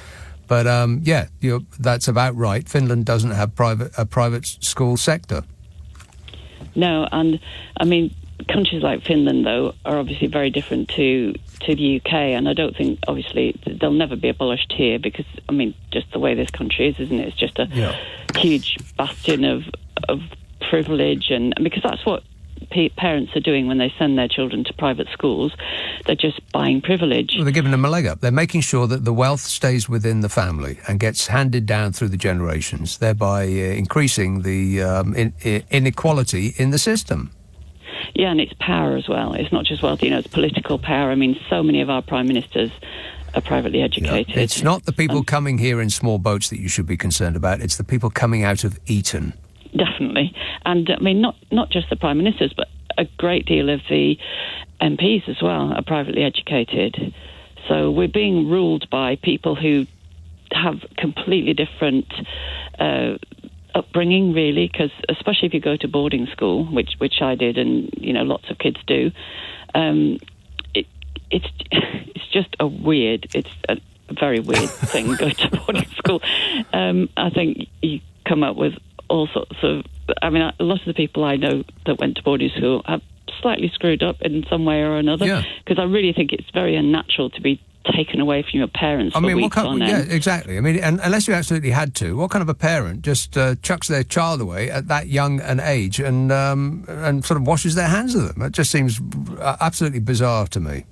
It is very bizarre, and I have family members who actually lived in Africa at the time and sent their two children to boarding school in England at 6 and 8, which I think was so young. Yeah. And they're abnormally kind of, the younger one is abnormally attached to the older one. And everything he's done, the younger one does. He went to the same university and then moved to the same town as his older brother does. And it's almost like he's so attached to his older brother probably because he was sent away when he should have been with his mum and dad. Yeah, I'm sure it doesn't affect every child poorly, and I'm sure that some children have an absolute hoot at boarding school. I've seen Harry Potter. If it's all like that, then that sounds excellent. But I'm sure that's not most people's experience. But what I'm not saying is, I am not saying that private schools should be closed any more than I think private hospitals should be closed. I just do not think that the people who can't afford to send their children there should subsidise those that can. Well, I agree with you, but I do think they should be closed because I think they just perpetuate the class system. This country will always be like it is while we have private schools, always. And actually, you could say the same for private healthcare. The NHS will never be hugely better than it is if people who've got money can go off and use private healthcare. I mean, I've just found myself sounding a bit of a hypocrite here, but people are being forced into it now if they've got the money. Yes. But people like Rishi Sunak will never set foot in the NHS unless, of course, he has the misfortune to be run over by a bus, and then he would, because obviously... A&E. Private A&E, hospitals don't have A&E departments. That's right, yeah. Yes, but I don't think you're going to get rid of the class system by getting rid of private schools, because if private schools did not exist, then the schools where rich people live would be better because they would insist on it. Schools in Chelsea and Kensington and Mayfair and Hampstead, they would all be excellent. They would be at the top of their class as far as the educational standards and attainment and the facilities they have. The money would be pouring in there because those rich, powerful people would insist on it. Possibly, but I still think that the whole system would have to be a bit. It would be better than it lifted. is now. Yes, all Because- boats would be lifted by the rising tide of money that would be pouring into the education system. But be under no illusion, the schools in well-off areas would be funded better because that's where the MPs live. So there would still be a difference between a poor area state school and a rich area state school, but it would be less of a difference between both of those and private schools. I mean, you can't justify 90p in the pound spent on education being spent per head of pupils in private schools and 10p in state schools. How can you possibly defend that? No, absolutely not. And when you look at the very top ones, like Eton and places like that, I mean, the facilities they have are just off the scale compared to, they're like luxury hotels almost. Well, they've got rowing clubs and they've got indoor skiing domes. I've got no idea. Everything under the sun, really. It was quite funny. I watched a programme years ago about a boy who got a scholarship or something to Eton, the few that do. Yeah. And when he had to fill in all the forms and everything, his parents had to fill in all the forms. And one of the questions was, how many acres of land do your parents own? And do they have a helicopter or a plane? Or, I mean, it's out of this world different to the average person. Yeah. Exactly. At that level, those kind of schools. Not all private schools are like that, obviously. No. But the ones that are they maintain like a closed system. The kids go to those schools. They only know people who do go to those schools. It's like Rishi Sunak, that famous clip of him saying, "Oh, well, I've got upper class friends. I've got aristocracy for friends, and upper class friends, and middle class friends, and working class. Well, actually, not working class friends. They never meet them." No, they don't. And actually, when I was at school and when I was at boarding school, I came home from boarding school when I was 15 because I had health problems. So I was still at private school, and that was the one time that I started meeting people from a different social background to the one I was brought up in, because I started going to a youth club. A few miles away from where I live. That's a dim, distant memory for this country, isn't it? Youth club, blimey. What's a youth? Kids are thinking, what's a youth club, Grandma? Here, Annie, I'm way past the break. I've got to go, but thanks for that. 0345 6060 973. This is LBC with Nick Abbott. Shut up. I can't. 0345 6060 973. Hey, by the way, I do a podcast with Carol McGiffin. Oh, right, yeah. Now, the idea is it's a problem-solving podcast. If you have a dilemma and you wish us to bend our brain to try and solve it, brains, well, you put us both together and you've got one brain. More or less the quantity of one brain if you put both of our heads together. But anyway, we do try. We are trying. If you've got a dilemma that you want us to save, send it to this address, nickandcarol@global.com, nickandcarol @global.com, and prepare for total satisfaction. Oh, right, yeah. It is funny, this podcast. I do laugh when I do this with Carol more than any other hours of the week. She just sets me off. She's a very funny person. It's called What's Your Problem with Nick and Carol. They must be getting on for 140 episodes up there now. I cannot believe it. We've done so many. We are just churning them out. It's good stuff. What's Your Problem with Nick and Carol? It's on Global Player. If you haven't got Global Player, then it's free. Get it from your app store or globalplayer.com. But ask for it by name. On an internet near you, What's Your Problem with Nick and Carol? Yeah. Let's have, let me see now, who's been waiting the longest? Vancouver. Nick. Oh, hi, Nick. I think there's one aspect to the conversation about public schools, private schools, I should say, rather than public schools in England, that really hasn't been brought up, which is just how rubbish they are. Are they? It's like, the upper classes of Britain are morons. Oh, well, they get to positions of authority and influence more easily because they went to those schools. It's not a reflection of their intelligence or aptness for the position. No, they just get shoehorned in. Yes, because of who they are. It gives you a leg up. it gives you a leg up within the United Kingdom. Yeah. But this system is not giving the United Kingdom a leg up against, say, America, where they don't have this vast, or Canada here, where I mean, I'm middle class. I live in Vancouver, a very, very wealthy city. I don't know anyone other than a couple of Catholic friends, because basically schools here are all public except for some religious schools.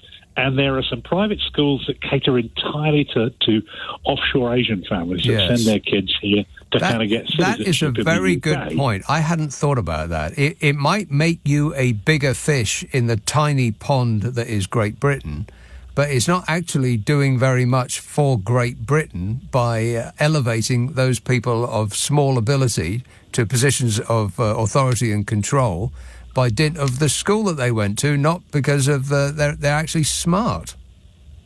Well, I mean, I'm going to assume that the British upper classes and those that attend these schools are not congenitally more stupid than, say, people in America. Although I could be wrong on that one. But there has to be a reason why America churns out Jeff Bezos's and Zuckerberg's and Gates and Jobs and vast numbers of technocrats, basically. Yes, right. And the UK doesn't produce any not at all. one. No. If you look at the sort of the size of British companies in sort of the world's top 100, there's like one in the. I mean, there are two in the top 50. Yeah, and I bet HSBC. Right. Okay, HSBC, and then the other one, BP. I was going to say that it'd be an oil extraction fossil fuel giant. Yeah, and those companies, these of course, are centuries old. These are centuries old businesses. Right, and everything else are new businesses like Samsung and Hisense, and they're Chinese, they're Korean, they're American, and they're all high tech. And the precious we few don't get a leg in on yes, and the precious few companies that are sort of worldwide, successes. The people who run those companies, they don't stay here. They have such little faith in this country that as soon as they can afford to, they hop off to Monaco or Singapore or wherever it might be, anyway but here. Yes, yeah. Like I said, I think part of the problem that has to be addressed is this sort of looking backwards to Victorian prep schools. I mean, even the grammar school, like, well, we should create grammar schools. Why would you look to a 100-year-old system? I mean, yeah, it was great for the Victorian times when we had an empire, although one could argue that the advent of these schools was at the end of the empire. But still, no one in America is going, well, we should look to one-room church parochial schools of the 1890s because that's the way to get on in the world. Well, you know what this country is like, Nick. It's not that we're stuck in the past. We yearn for it. We are trying to cling desperately onto an imagined past that never existed. It astounds me because the conversation here about education is, first of all, well, we're not as good as America, we're not as good as Singapore, so how do we get better? I mean, that's a permanent sort of refrain in Canada is we're not good enough, we need to get better. Right. You never hear anyone in Canada going, well, we're the best in the bloody world and we don't have to do a thing. It's just them bloody foreigners that are holding us back. Yeah, that's Apologies right. for language. Because we're British, damn it. That's our mindset. Yeah. Our mindset is that they need us more than we need them. That's what gave us Brexit. The idea that we still colour the map pink and bestride the world as Great Britain, as opposed to just being a tiny, relatively insignificant tax avoidance racket off the shore of Europe. We're a rich country, right enough, but we're a rich country that's populated by poor people with a handful of super rich individuals who are somehow managing to keep us all in our place, because that's what we actually want. Yes, I mean, it like I said, it does astound me because, I live here and watch a country that just endlessly and desperately wants to improve itself and looks to the future and think, why? There's no reason Britain can't be that. I don't think I don't think we do want to improve ourselves. I think we want to be recognised as having improved without actually doing anything, without moving forward. We want others to tell us how great we are without actually doing anything to earn that. I will let you do a little secret. as an Englishman, I mean, I've been here for 40 years, so I'm well recognised in my field, and I'm doing okay, and everybody knows who I am. But the British here are not particularly looked up to as workers. We're seen as nice people. Good for a laugh, good to go for a drink with on a Friday. But as workers, we're seen as terrible. We're seen as basically a bit skivey. If you hire a Brit, we'll always be the first one out on a Friday afternoon. We're always the ones that complain about having to do overtime to finish a project or whatever. And it's not entirely true, but as the guy that generally gets given the other Brits to look after when they first arrive here at a company, I must admit I do spend a lot of my time telling British people, well, this is Canada, it's not the UK, and you do have to stay late on a Friday sometimes. Right. Well, to finish your project, whether you like it or not. But the difference would be, I mean, I assume that Canada, being a close proximity to the US, it has the same sort of work ethic as Americans do, which is not us at all. We're more like the French, even though the French are more productive than we are, per head of population, per hour, they're more productive. They do work harder than we do. But Americans, they're off the scale. I mean, I don't know what it's like in Canada, but Americans give themselves 2 weeks holiday a year. 2 weeks a year. And we're halfway between the US. Yeah, so we're unused to that. So give us a break, Nick.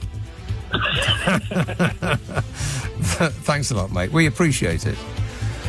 0345 6060 973. Text 84850. Email nicka@lbc.co.uk. If you're on Twitter, it's @LBC. Friday, Saturday, Sunday night at 10. Nick Abbott, LBC.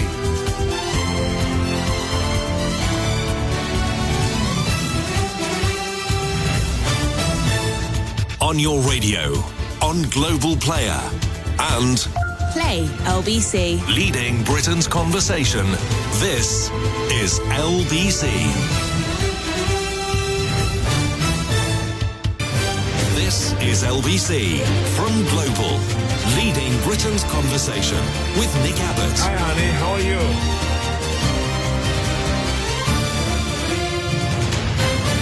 He is a very sick and dangerous man. Here's what British people are like. I'll just concentrate on English people because that's what most of this story is about. English people, a certain type of English person, complains about people who come over here and don't exhibit British values.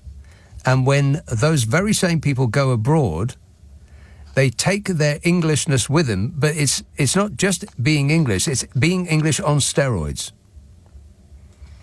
England fans were filmed chanting 10 German bombers in the streets of Dusseldorf on Friday night on the opening week of Euro 2024. Oh, fabulous. 300,000 England followers are predicted to make the journey to Germany for the month-long tournament and are also predicted to be all out of things to do by the end of the month. End of the first week in July tops. I mean, let's manage our expectations, shall we? I mean, of course not. We never do. Even saying this, I can't help but think that this time it's going to be different. But then I didn't think the Tories could find anybody worse than Mr. Blobby to be the drear leader, but they found a way, didn't they? Absolutely. So our England fans are spreading good cheer, being ambassadors, showing the world what British values are all about by singing Second World War songs. Which makes as much sense as chanting about England's World Cup win in 1966, the only other thing that we won in the last 100 years. And I assume that those fans singing those songs think that it cows the Germans, makes them feel inferior. I mean, what's more pathetic than that? A country that's so beaten it still clings to an historic event that none of those singing had any experience of, and that we would have lost if it wasn't for America and Russia. 10 German bombers, sung to the tune of If You're Happy and You Know It, refers to German casualties in the Second World War. It's regularly been heard at England matches, bellowed by morons who think that patriotism is getting a cross of St. George tattooed on their foreheads. And apparently the German police asked England fans to, and I'm sorry about this, but they asked politely if our fans could make an effort not to be very bad word that rhymes with pics. Disgusting. And our response was to act like ones straight away. The German police chief said that any supporter seen performing a Nazi salute will be arrested. Cue thousands of beard-up morons doing the Heil Hitler. Last month, British police and the Foreign Office were told that those found engaging in World War II jibes will be marched to an ATM and made to hand over a fine by local authorities. Fines could amount to a month's wages, which will definitely eat into their refreshment budget. Booze. Scottish fans, on the other hand, seem to be universally liked wherever they go. It's just the English. Seems to be some problem, some issue, which may be alcohol-related. A chip on the shoulder related. And the news gets even worse than that, I'm afraid, because the Times reports that when England and Scotland fans sip a pint while watching their teams in the Euros this weekend, they will be paying 4 times as much duty than the European average and dozens more than fans in Germany. We will pay 54 pence in duty on a pint compared with 4 pence that the German fans pay. We pay 54 pence a pint, the German fans pay 4 pence. They make better beer than we do, and it's cheaper.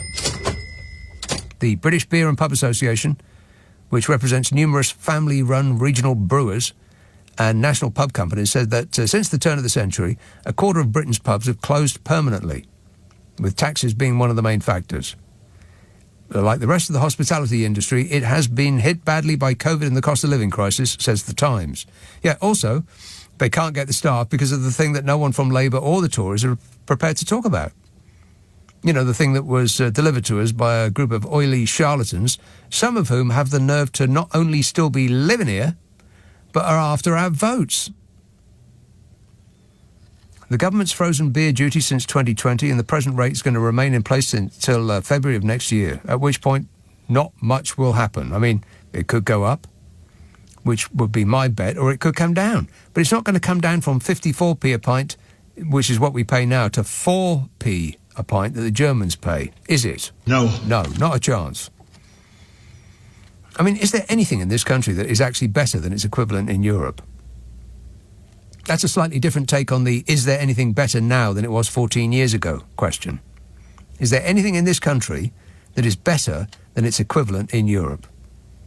And anyone who says something gormless about sovereignty gets to sit in the corner with a dunce cap on. They're also asking for the amount that pubs pay in business rates to be reduced, the British Beer and Pub Association. Pubs alone pay £500 million a year in business rates. Almost 3% of the total amount raised, but bringing only 0.5% of turnover across all UK businesses. Blimey, that's not fair, is it? That's according to the association. If business rates relief was removed, most pubs would close overnight, and we'll miss them when they're gone. I mean, it's weird, isn't it, that the things that are supposed to be part of the British psyche, part of those British values that politicians bang on about all the time, and there's been nothing but failure. Too expensive to visit, too costly to run, closing down, unloved, forgotten. It's a metaphor for the past 14 years, waving flags and bunting and braying about patriotism while sinking the good ship Britannia by running it aground. Never mind, eh? 0345 6060 973. Stockport. Hello, John. Too late. Cowbridge. Chris. Mr. Nick, how you doing? Good, thanks.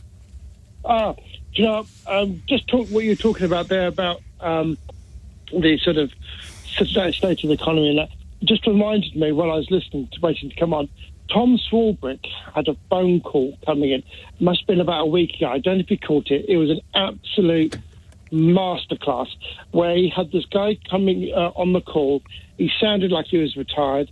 He was like talking about British values, and there was too many foreigners coming over here supporting Farage because he knows about British values and about the people not assimilating and speaking English. So when Tom said to him, "Oh, do you like to go on holiday?" "Oh, yeah, I like to go to southern Spain." "Oh, really?" And he said, "Well, do you speak much Spanish?" He goes, "Oh, no, I don't speak Spanish when I go there." Yeah, of course not. And he goes, and so what, do you like to eat the local food? No, I eat the British food and British beer. That's right. And it's like, I think he asked, "Did you vote Brexit?" And I'm thinking to myself, well, Quelle surprise. Yes, and people say that 16 and 17-year-olds aren't informed enough to vote. Oh, please. Oh, no, really. I mean, well, yeah. I mean, if you have the Prime Minister standing inside of a sign that says moron, I mean, it just says it all, really. I mean, it was just one hit after the next, wasn't it? When he launched the election campaign, it was just one hilarious photo opportunity after another. It's almost as though his PR team was actively working against him. What can we do to him today? They thought they have my full support. I think that is also some subliminal marketing to actually say these are the people who vote for you. It's not actually that the Prime Minister is a moron. Right. You are a moron if you vote for him. Right. That's probably not what they were going for, but that's just what you thought. That's the thought that crossed your mind. Personal opinion. Personal opinion. But the reason I call, actually, your Vancouver caller really, I think, was really hitting it on the head about the international education comparison. I mean, normally I come on and try to rip into Sunak and make fun, but I actually used to live overseas. I lived in the United States for 10 years, and I lived in Belgium 5 years before that. And what your caller from Vancouver said was spot on about the educational system. I tell you, if you go to California and some company's saying, about the education, and Sunak was to say, well, I was at Winchester, don't you know? And they go, Winchester what? They'll have no idea what that is. It's just nonsense. And it's something that we do to ourselves. It's very peculiar to our culture. And it's only when you lived out of your country. I mean, you've lived out of the UK. You know exactly. You've lived in the US. You know what I'm talking about. Well, I haven't lived in the US. I spent some time there. I guess I lived in Luxembourg for a bit, but I'm not really long enough to get a distant view of what this country is like. But I've lived there all my life. I've got a fair idea. Yeah. Well, I mean, it's just that I can see it from an external point of view. And I think one of the things that, back to your original point about the callers that are defending their position about not having VAT, and it's that, well, you're really conflating needs with wants. Yes. And it really is a choice. It's a luxury product. It's a luxury product that only some can afford. It's something like 6 or 7% of children in this country go to private school. So it's a tiny, tiny minority. Why on earth should those who can't afford it subsidise those who can? Yeah. It's a scam. I mean, we are being had. Well, and I think if you are of the mind that you believe that it's not a choice, that it's an absolute necessity, then I think you need to give your head a bit of a wobble and reevaluate how you define entitlement and privilege. They don't think it's a necessity. They think it is a right. They think it's their right to be subsidised by those less well off. Well, yeah, I mean, it's almost, when you hear some of these callers that are defending this position, which I have to say you can't really defend, it is a choice. You have them. Yes, people push themselves into like a borderline hardship to give their children the advantages. Not actual hardship, though. Not actual hardship. People are not going to bed hungry in order to get their kids into private school. They're not living in mould-filled flats on a sink estate. That's not happening. They might not have a foreign holiday that year, and they might have to suffer a 4-year-old Volvo rather than getting rid of it after 3 years and getting a new one. But they're not actually in poverty. And this is the thing, is that the way that the callers defend it is almost like the alternative, which is the other side of the choice, is like turning their children over to something a step up from the Spanish Inquisition. Yes. And that their precious little perfumed child cannot be subject to such harsh medieval cruelty. Exactly. I mean, mind you, back in the 80s, it probably wasn't much far from that. But, I mean, one of the things I wanted to ask you is that a private school, an independent school, is run as a business. Whether it's run as a big profit or a small profit, it's run for a profit. Yes. So I'm wondering, where did this whole registered for charity, where did that come from? Who brought that in? When did that become a thing? Well, I wonder if it's always been like that, because private schools were initially, like Eton, as far as I'm aware, was initially set up to benefit the poor. So perhaps it's just a hangover from that. Well, it was. Well, I suppose it is benefiting the poor because we've had so many PMs, so we are beneficial of their lovely government. Well, we are considerably poorer as a result, yeah. I want to ask you my last question. I mean, I do believe that special educational needs private schools should have a slight exemption in this area because they do fulfil a different function rather than what we think of private schools. So people for special educational needs like autism, Asperger's, whatever you disabled, however you want to describe it, I do believe that they should have an exemption. Well, I'm not sure that such a thing should even exist, should need to exist. Should not the state provide for that? I mean, for crying out loud, what do our taxes actually go on? They should be spent in the same way that the governments of the countries where the happy people live, those always at the top of the World Happiness Index. People pay a lot of taxes there, but they have confidence that the government is spending it wisely for their benefit, to create a safety net, to provide for things that the state would be best providing for. In this country, we're irate at the amount of tax we pay because we don't know what we're getting for it.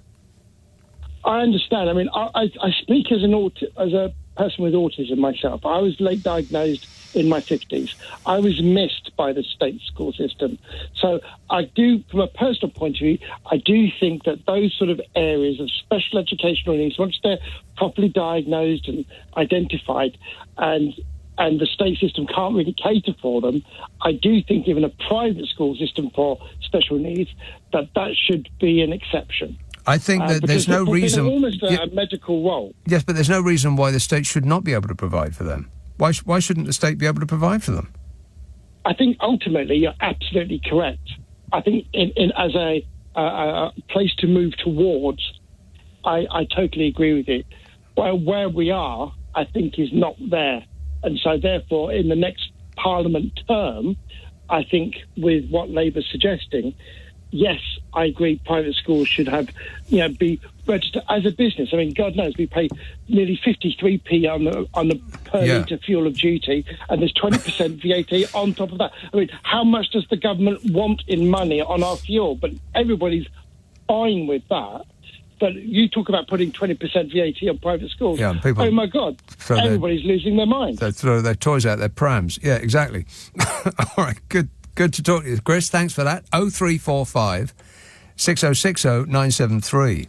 There was a development in Germany, by the way. I don't want to go on about the football, particularly as I have no confidence at all that in 24 hours' time this entire country is not going to be sitting in a funk of disappointment. But the German police have issued a warning to England fans and encouraged them to do something other than drink alcohol. Did you hear about this?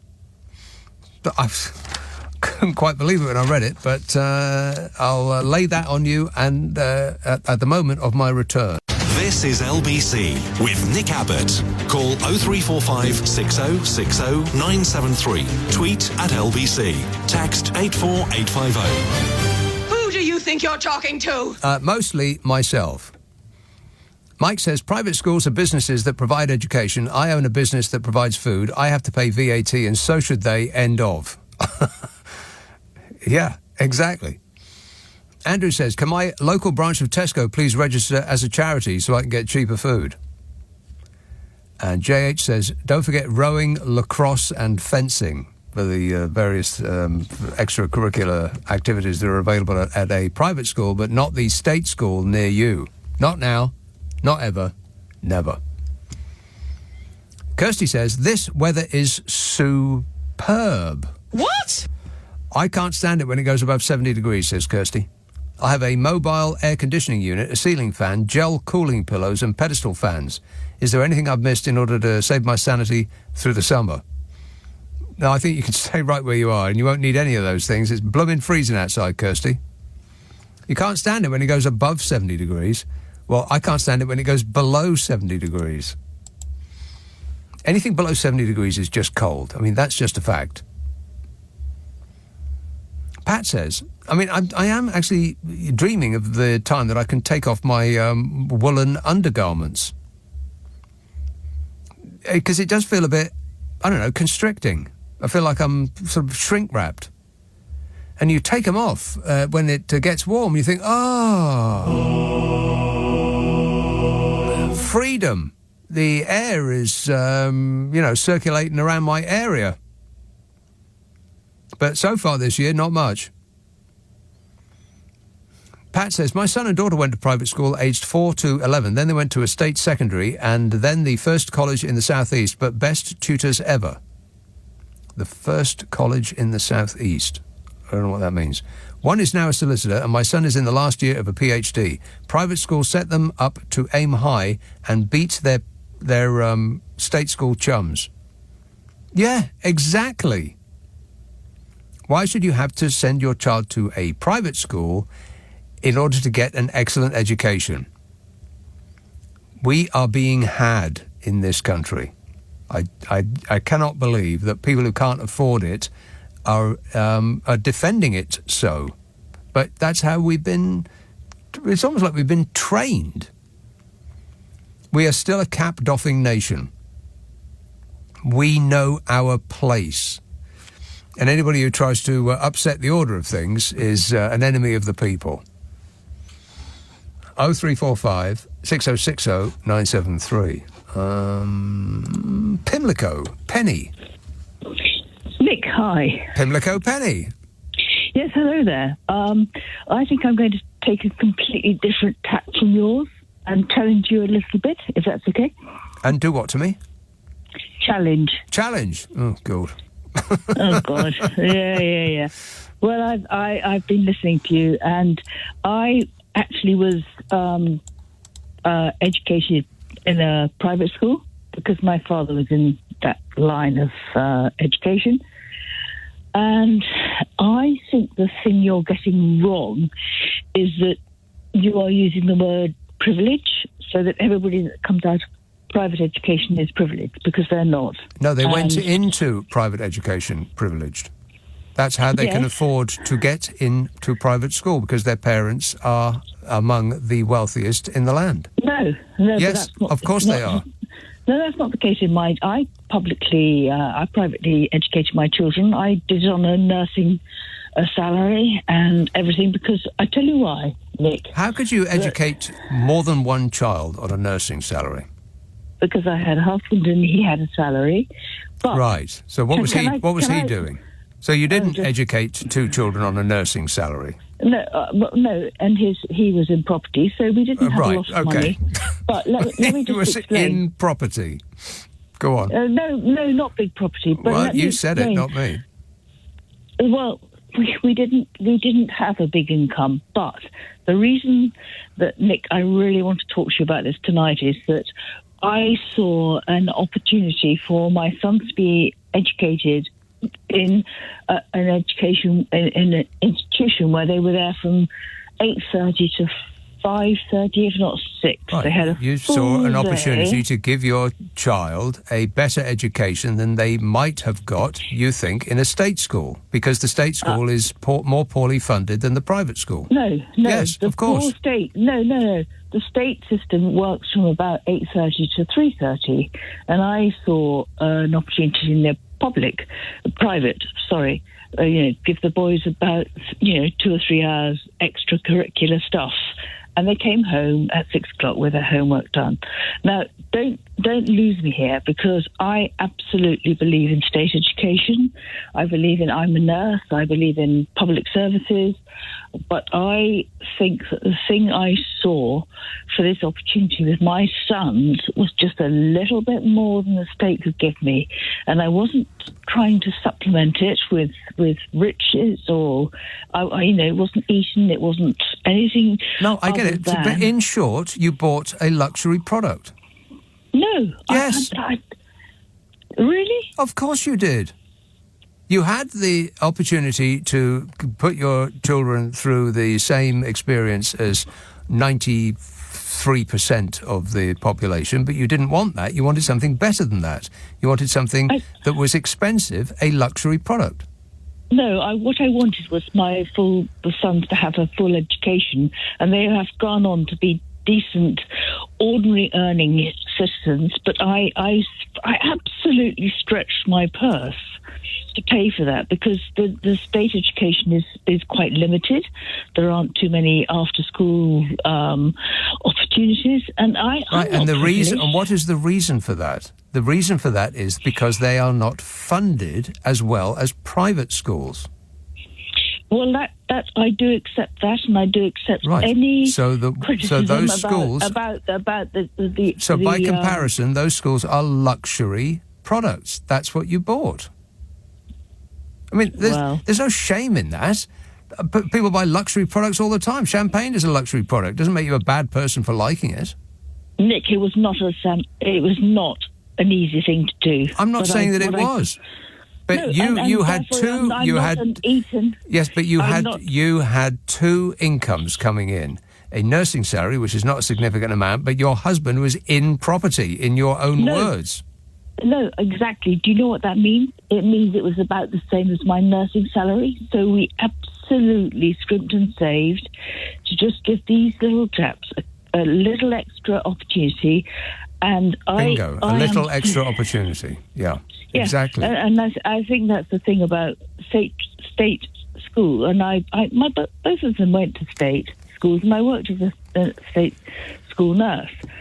But, it's just, I think we have to, if I can ask you one thing to say, which is, if parents paid that little bit extra, it's not giving those youngsters a huge privilege. It's giving them a leg up. The question is, Penny, why do they feel that they have to? They feel that they have to because they see what is on offer provided for by the state and they don't like it. So they buy a luxury alternative. I'm saying that you should not feel that you have to. You should have been able to save your money because you should have, by paying your taxes, have a quality education provided for you. You shouldn't even have to have considered an alternative. But we have been sort of programmed in this country to feel that is our place. We, the majority, must have whatever scraps are available, and those who are who start their life well off should be able to keep that money and pass it down. I mean, the tax law... Can I say one more thing? Yeah, Can I say one more thing to you? Mm-hmm. That those that send their children to state education schools will give their children some of the best education because we have a very good education system. All I'm saying to you... But not compared to what we're talking about. It's not... The state school system is not good compared to the private school system. Let's not start comparing us with other countries because that's not the conversation. No, we're comparing one with the other. What I'm trying to say is that if the state education system had actually offered my boys everything I wanted, then that's fine. And it's exactly what I'm saying. So we're agreeing with each other. If they did, then you would not feel that you had to scrimp and save and spend all of that extra money buying a luxury product. But they didn't provide that, so you felt that you had to. So we're agreeing with each other. And on that note of Concord, I'm afraid time's up, Penny. Got to go. 0345 6060 973. 12:30 on LBC. The news headlines with Serena Farrow. The Tories and Nick Abbot on LBC. Call 0345 6060 973. You don't know what you're talking about, do you? No, not on this or any other subject. Jeff says, everyone pays tax for their share of state education. I was the beneficiary of a great state education, and so are my 4 kids. Some people send their kids to private school, paid out of their net earnings, and VAT will mean they pay twice for education. Maybe you think that's okay, but when does the tax grab stop? And what is the effect on incentives, do you think? This mindset that says because I've paid my tax, then I've already paid for state education, and so I can... I just don't get it. It's almost as though they think that their life is a hermetically sealed bubble and they don't interact with or rely on anybody that has gone through state education. I paid twice... so I shouldn't have to pay for state education out of my taxes if I send my children to private school. Yeah, but you rely on people that don't pay for private school and they send their children to state school. People who went to state school are our police and ambulance drivers and nurses and doctors and lawyers and baristas and waiters and engineers and plumbers, all of the people that we rely on. To say that you don't benefit from the taxes that you pay that are spent on state education is to deny the reality of life. We're all connected. We all rely on each other. It's just so fatuous. Just think about what you're saying for a minute. It's like saying, well, because I don't drive a car, then I don't want my taxes to pay for the potholes to get fixed, because I personally won't benefit from that. But of course you do. Everything in your house was delivered to your house by a lorry that went by road. But you can't tell people. You just can't. We're programmed to believe that this is how it has always been and how it should always be. We should know our place is basically the it of it. And all arguments are just an iteration of that. It's actually exhausting. 0345 6060 973. I've only got calls from people who want to talk about private schooling. Oh, God, can't we talk about something else? I wanted to ditch this topic about 3 hours ago. Fortunately, I've got 9 pages of texts about it as well. Good grief. Right, who's been waiting the longest? Greenwich. Hello, Linda. Oh, hello. Linda. Hello. Hello. Did you just drop something? Yeah. Can you hear me? You can hear me. Well, kind of. Are we on speakerphone? Oh. No, is that okay? No. Is that not okay? We are on speakerphone, aren't we?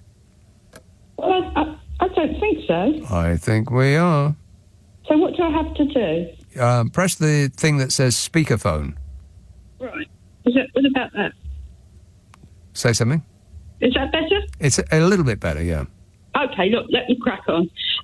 Basically, I just wanted to say that, oh, God, I mean, you're quite right. All these people that are phoning in saying they went to private school, you know, and they certainly weren't well enough educated to grasp this concept. Were they? They just don't seem to be able to understand what you're saying. Yes, I mean, some people need to get a refund on their education. I think the problem is that people are desperate about their own children. Of course. And they will fight, you know, and because they see this as being against their own child, they cannot see the wood for the trees. No. Which, of course, is absolutely, obviously clear. Yes. And I was... And understandable. But they're just flailing wildly. Yes, absolutely. I was a teacher for... I'm retired, but I was a teacher for nearly 40 years in state education. And I only worked in a private school very, very, very minimally for a few afternoons for a short while. And that was a real eye-opener because a lot of people think that private schooling is going to be really good. But actually, there's a lot of kind of pop-up schools. You know, when people talk about private school, they're thinking of the big five private schools. But there's a lot of these small schools that are kind of opened up, and they do get off. Half of them are Ofsteded, and the other half are they have other checks. But I'm not convinced really that they are as good as people think. This school, I just did some art classes. Really, I was asked to do it and stupidly said I would. But there were children coming into the class. It was off-site, the place that was doing it. There were children coming into the class that clearly did have special needs. And they weren't checked. I wasn't given any information about them at all. I'm sure, for instance, I could pick up very easily if children were, say, autistic, but no information was given. And they were sort of brought by a nice woman. She was a young Swedish woman, but I don't think she was a qualified teacher. So, and then I had some very little children because I taught early years as well, and I'm sure some of them weren't 3. I'm sure some of them weren't, old enough really. So I don't always think that the schools are. A lot of people want the status of sending their children. Yes, that's right. Because they think that it gives their children a leg up in life, which of course it does, regardless of the quality of the education that they receive. Yes, but I think also parents are very competitive. Schools are very competitive. This is where we are now. Yeah. It's all competition. And state schools have been run to the ground for all kinds of reasons, mainly funding. Yeah. But they've also, when they got into this horrendous sort of idea that schools should really only be interested in the sort of 3 R's. Right, so exactly. So that they could be easily monitored. Yeah. And everything else went by the wayside. Like the government basically wants to turn the nation into a bunch of computer staring robots. Yeah. Yes, if they had their way. If they had their way, I really do think that they would start having children. They'd like 40 kids in a classroom with a computer. Yeah. Or just learning advanced maths, so we can all go work in a hedge fund. For crying out loud. So they can say, "Oh, this is." We'll be a nation of little rishes. Yes, Ofsted has given this excellence or whatever. Yeah. But I was going to say, when I went into teaching in 1975, education was changing quite a lot then. But during my teaching life, we had wonderful education. With the end of the Labour Party, the last Labour Party, when there was Sure Start and which was really good. And I mean, I remember a time when all the children in the school were taught the violin. The violin? Yes, we had violin teachers come in. And they would have an hour, it was run on a kind of... Oh, God, I can just imagine what that sounded like. Oh, multiple cats being killed all at the same time. Yes, I mean, it was a bit painful, and I didn't find it easy at all. But we also had drama groups come in, and I taught drama and all of these things that the government deems unnecessary for our work in our future work in a bank. Yes, for the kids that don't matter, and that's pretty much all kids. And this is what private schools do offer. They offer extracurricular activities. They offer art classes and drama and theatre and sports and all the rest of these things that are not available to state school children because of the money that is spent on them. Yes, because it's expensive. It's expensive to educate a child. Right. But that man who was talking about that certain schools, special needs schools, should have tax relief because of the fact that they're teaching autistic children, for instance. I mean, special needs departments. My husband worked in a special needs department, and at one time there were over 20 teachers in the department. It was a secondary school, and by the time he left, there were 3. And the thing is that, particularly the academies, they don't want a lot of special needs children. They want children that look good on paper. They want children that can pass exams. They don't want children who aren't academically able to make that. They want a homogenous group of potential high achievers who aren't a difficulty. If you drain your special needs departments, then people with special needs children will go to schools that will take them. Yes, I don't Very understand the concept of a private school that provides for special needs pupils. Why can't the state provide for that? Well, How they much have tax do we actually need to pay? They have a responsibility to provide it, and the point is the expertise is there. State school teachers have the expertise. There's no question about that. There's incredible teachers. Yeah. But of course They don't have the funding. They don't have the funding, and they don't have the whole sort of infrastructure is completely the facilities, and they don't have the time, and they don't have the number of teachers that are required, which all comes down to money. The amount of money that is spent on a private pupil is 9 times as much as is spent on a state school pupil, and that's the problem. And people want that inequity sort of concreted in forever, so that only the wealthy remain wealthy, and everybody else is just waiting at the side of the table for a crumb to fall off. God, it's just so depressing that the people who have nothing insist on this system continuing as it is. Because to say otherwise is unpatriotic. It's painful. I cannot describe how... It's just infuriating is what it is. Linda, I've got to go, but thanks for that. 0345 6060 973 LBC. Nick Abbott on LBC. Call 0345 6060 973. Come on, we're running late. We are running late. 0345 6060 973. Brett says the European Union is a failing state. Why on earth would anybody want to rejoin Europe? Says Brett. Brett has done his research. Stockport. Hello, John. Nick, good evening. First of all, I just want to say a couple of things to you.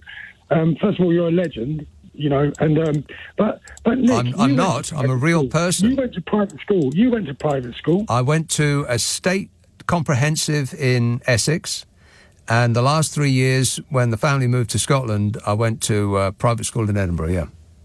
Right. So you went to private school, but anyway, you were talking as well about people drinking and Britain's going over to Germany and so on. Yeah. Yeah. Right. You lead by example, right? Would you agree that you should lead by example? As a person. So when our Prime Minister walks out on D-Day, the D-Day memorial, and you're talking about people drinking out abroad or whatever, drunk and whatever, chanting whatever, So I just wanted to sort of give you that analogy of the Prime Minister. So, what do you expect? I mean, there's one rule for people and another rule for other people. And I really can't fathom where we are in the midst of this conversation, John. Where is it that we're going? Let's start with that. So when you say about the private schools, you look at the class sizes, like places like Eton, Oxford, Cambridge. Eton putting up their fees. They've got I think over £500 million, stored away at Eton, and the people that are suffering are the middle class people that are trying to get their kids into. Give them, education. But I think suffering is stretching it a bit. Well, let's not say suffering, but let's just say there shouldn't be any private schools. There shouldn't be any private healthcare. There shouldn't be anything private. Well, you shouldn't. It shouldn't be a necessity. You shouldn't feel like it's your only option to get a good product, be it health care or education. Okay, so a third of MPs, or whatever, MPs in the Tory party, they all went to private school. Yes. They all went to private school. Mm-hmm. Now, just look at the state of this country, okay?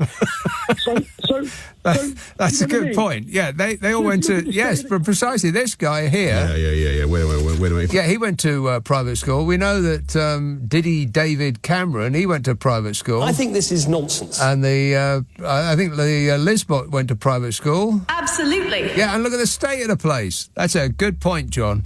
So when they run the country down like they've done it, right, and they're supposed to be so educated and they're supposed to be running the country, and this is the state they're leaving the country in. Yeah. Yeah. It's not a great advert for private schooling. No, quite right. No, but then when you look at it, like you said, they should get refunds. Their parents should get refunds. Yeah. You know, whatever. Yeah. But the money, the sheer money that they waste and whatever. So you know, it just baffles me how anyone could even vote for them and even think about voting for them, because if all the people are complaining about the tax going on with Labour putting the tax up, you know, 20% tax on the private schools. Yeah, it's not putting the tax up; it's just removing their tax breaks. Yeah, sorry. So what I'm saying is, but people aren't as angry about all the billions of pounds this government has wasted. It's amazing to me how we choose which things to be angry about, and the thing that British people seem to be most angry about is somebody questioning the order of things. Thanks, John. As though anybody that questions the status quo is somehow being unpatriotic. It's just amazing. I mean, they keep banging on that this is the 6th richest country in the world. Well, that might be so. But we are not rich people. There's a handful of super rich individuals who may have property here, but they don't necessarily live here, and they don't pay taxes here. They don't really exist as entities for tax purposes. They're just clouds of mist. They don't exist anywhere.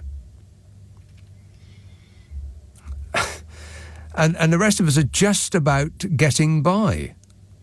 I mean, the poorest people in this country are now poorer than the poorest people in, I think it's Poland, isn't it? One of those Eastern European countries whose people used to come over here and fix our drains. Now, we will shortly be going over to Poland to do the same for them.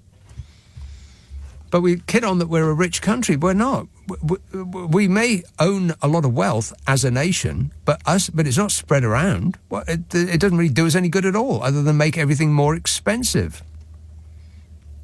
You know, if you want a meal in London, for instance, then just try getting a table at a fancy restaurant within the next 2 weeks. I double dare you. Go on, try it on. You can't do it. Anything that costs 50 quid a plate is booked up solid, because there's just enough of those super rich individuals. Hotels, always opening, £1,000 a night. For the five-star hotels that are £1,000 a night, there's practically a new one opening every week. There's just enough people who have made staggering amounts of money over the last, particularly since COVID. All those people, the billionaires' wealth has just gone stratospheric. So there's no end of those people. There's queues of people outside shops on Bond Street who are desperate to spend 30 grand on a handbag. Waiting lists they've got. But that's just for a handful of the super rich. The rest of us, just barely getting by. Doesn't matter that we're a super rich country. In fact, it would be better if we were less well off and the wealth was spread around more. But you can't tell people that because, that's politics of envy, that is. They're determined to remain at the bottom of the ladder because they think it's patriotic. I just don't get it. I'm all out of ideas. You try and explain it because I can't. I'm thinking of taking the advice of the German police. German police have issued a warning to English fans ahead of the Euros and encouraged them to smoke cannabis instead of drinking alcohol. They said... Want to score some pot? But they said it in German. Möchten Sie etwas Marihuana rauchen? More or less. Hey kids, just say Nein Danke. I mean, good manners don't cost nothing, do they? Be polite! As the German police force had demanded, the Veltins Arena are going to serve England fans low-alcohol beer ahead of their opening game with Serbia. What? Low-alcohol beer at the arena. I mean, I would imagine that our boys will find some way to circumvent that. And girls, sexist. But now we find that the Gelsenkirchen police force would prefer England fans to smoke cannabis than to drink alcohol, as this would, they say, make those fans calmer and more chilled out. Yowza. More chilled. A Gelsenkirchen police spokesmodel told The Sun it's no problem for fans to smoke cannabis on the street. This is the police. They said it's expected around 40,000 England fans are going to travel to Gelsenkirchen for this. Isn't German a beautiful language? No. 40,000 England fans are going to travel to Gelsenkirchen for this Sunday's match tomorrow, later today. But many of them will forget why they came, if they take the advice of the German police. The German police said, if we see a group of people drinking alcohol and looking a bit aggressive, and then another group smoking cannabis, of course we will look at the group drinking alcohol. Drinking alcohol can make someone more aggressive, they said. Smoking cannabis puts people in a chill mood. We want to prevent violence and keep people safe, says the German police. They said our focus will be on fans who are drinking and potentially getting violent. That's why we put in place safety precautions on alcohol. Which sounds smart to me. I mean, that just makes sense, as opposed to our laws, which don't. Let's keep the thing that makes you fight and ban the thing that makes you smile. It's the British way. Hey, how's the war on drugs going, by the way? Oh, fabulous. On April the 1st, earlier this year, Germany joined the list of countries who have legalised cannabis for personal use, and they became the 9th country to legalise the use of cannabis. And none of those countries have collapsed into a failing state where nothing works. That's us. What a way to run a country, eh? Dreadful. And finally, on the avocado and toast thing, Steph texts, avocado on toast is delicious on whole meal buttered toast with crisp grilled bacon. A taste sensation, says Steph. Yeah, I would think it's the bacon that's doing most of the heavy lifting there, Steph. Now, if you missed any of tonight's show, you can listen back on Catch Up on Global Player. We also put the Friday and Saturday night shows up the internet as a podcast. And the magic phrase, if you've got one of them stupid smart speakers, is play Nick Abbott the Whole Show podcast. It's on Global Player. It's the official LBC app with which you can pause and rewind live radio. If you haven't got it, it's free. Get it from your app store or globalplayer.com. I'll be back tonight at 10 o'clock for my Abnormal Normal show. Coming up at 4 on LBC, it's Henry Riley. But first, it's Jim Diamond. It's Jim Diamond. It's Jim Diamond. It's Jim Diamond. It's Jim Diamond. It's Jim Diamond. It's Jim Diamond. It's Jim Diamond. It's Jim Diamond. It's Jim Diamond. It's Jim Diamond. It's Jim Diamond. It's Jim Diamond. It's Jim Diamond. It's Jim Diamond.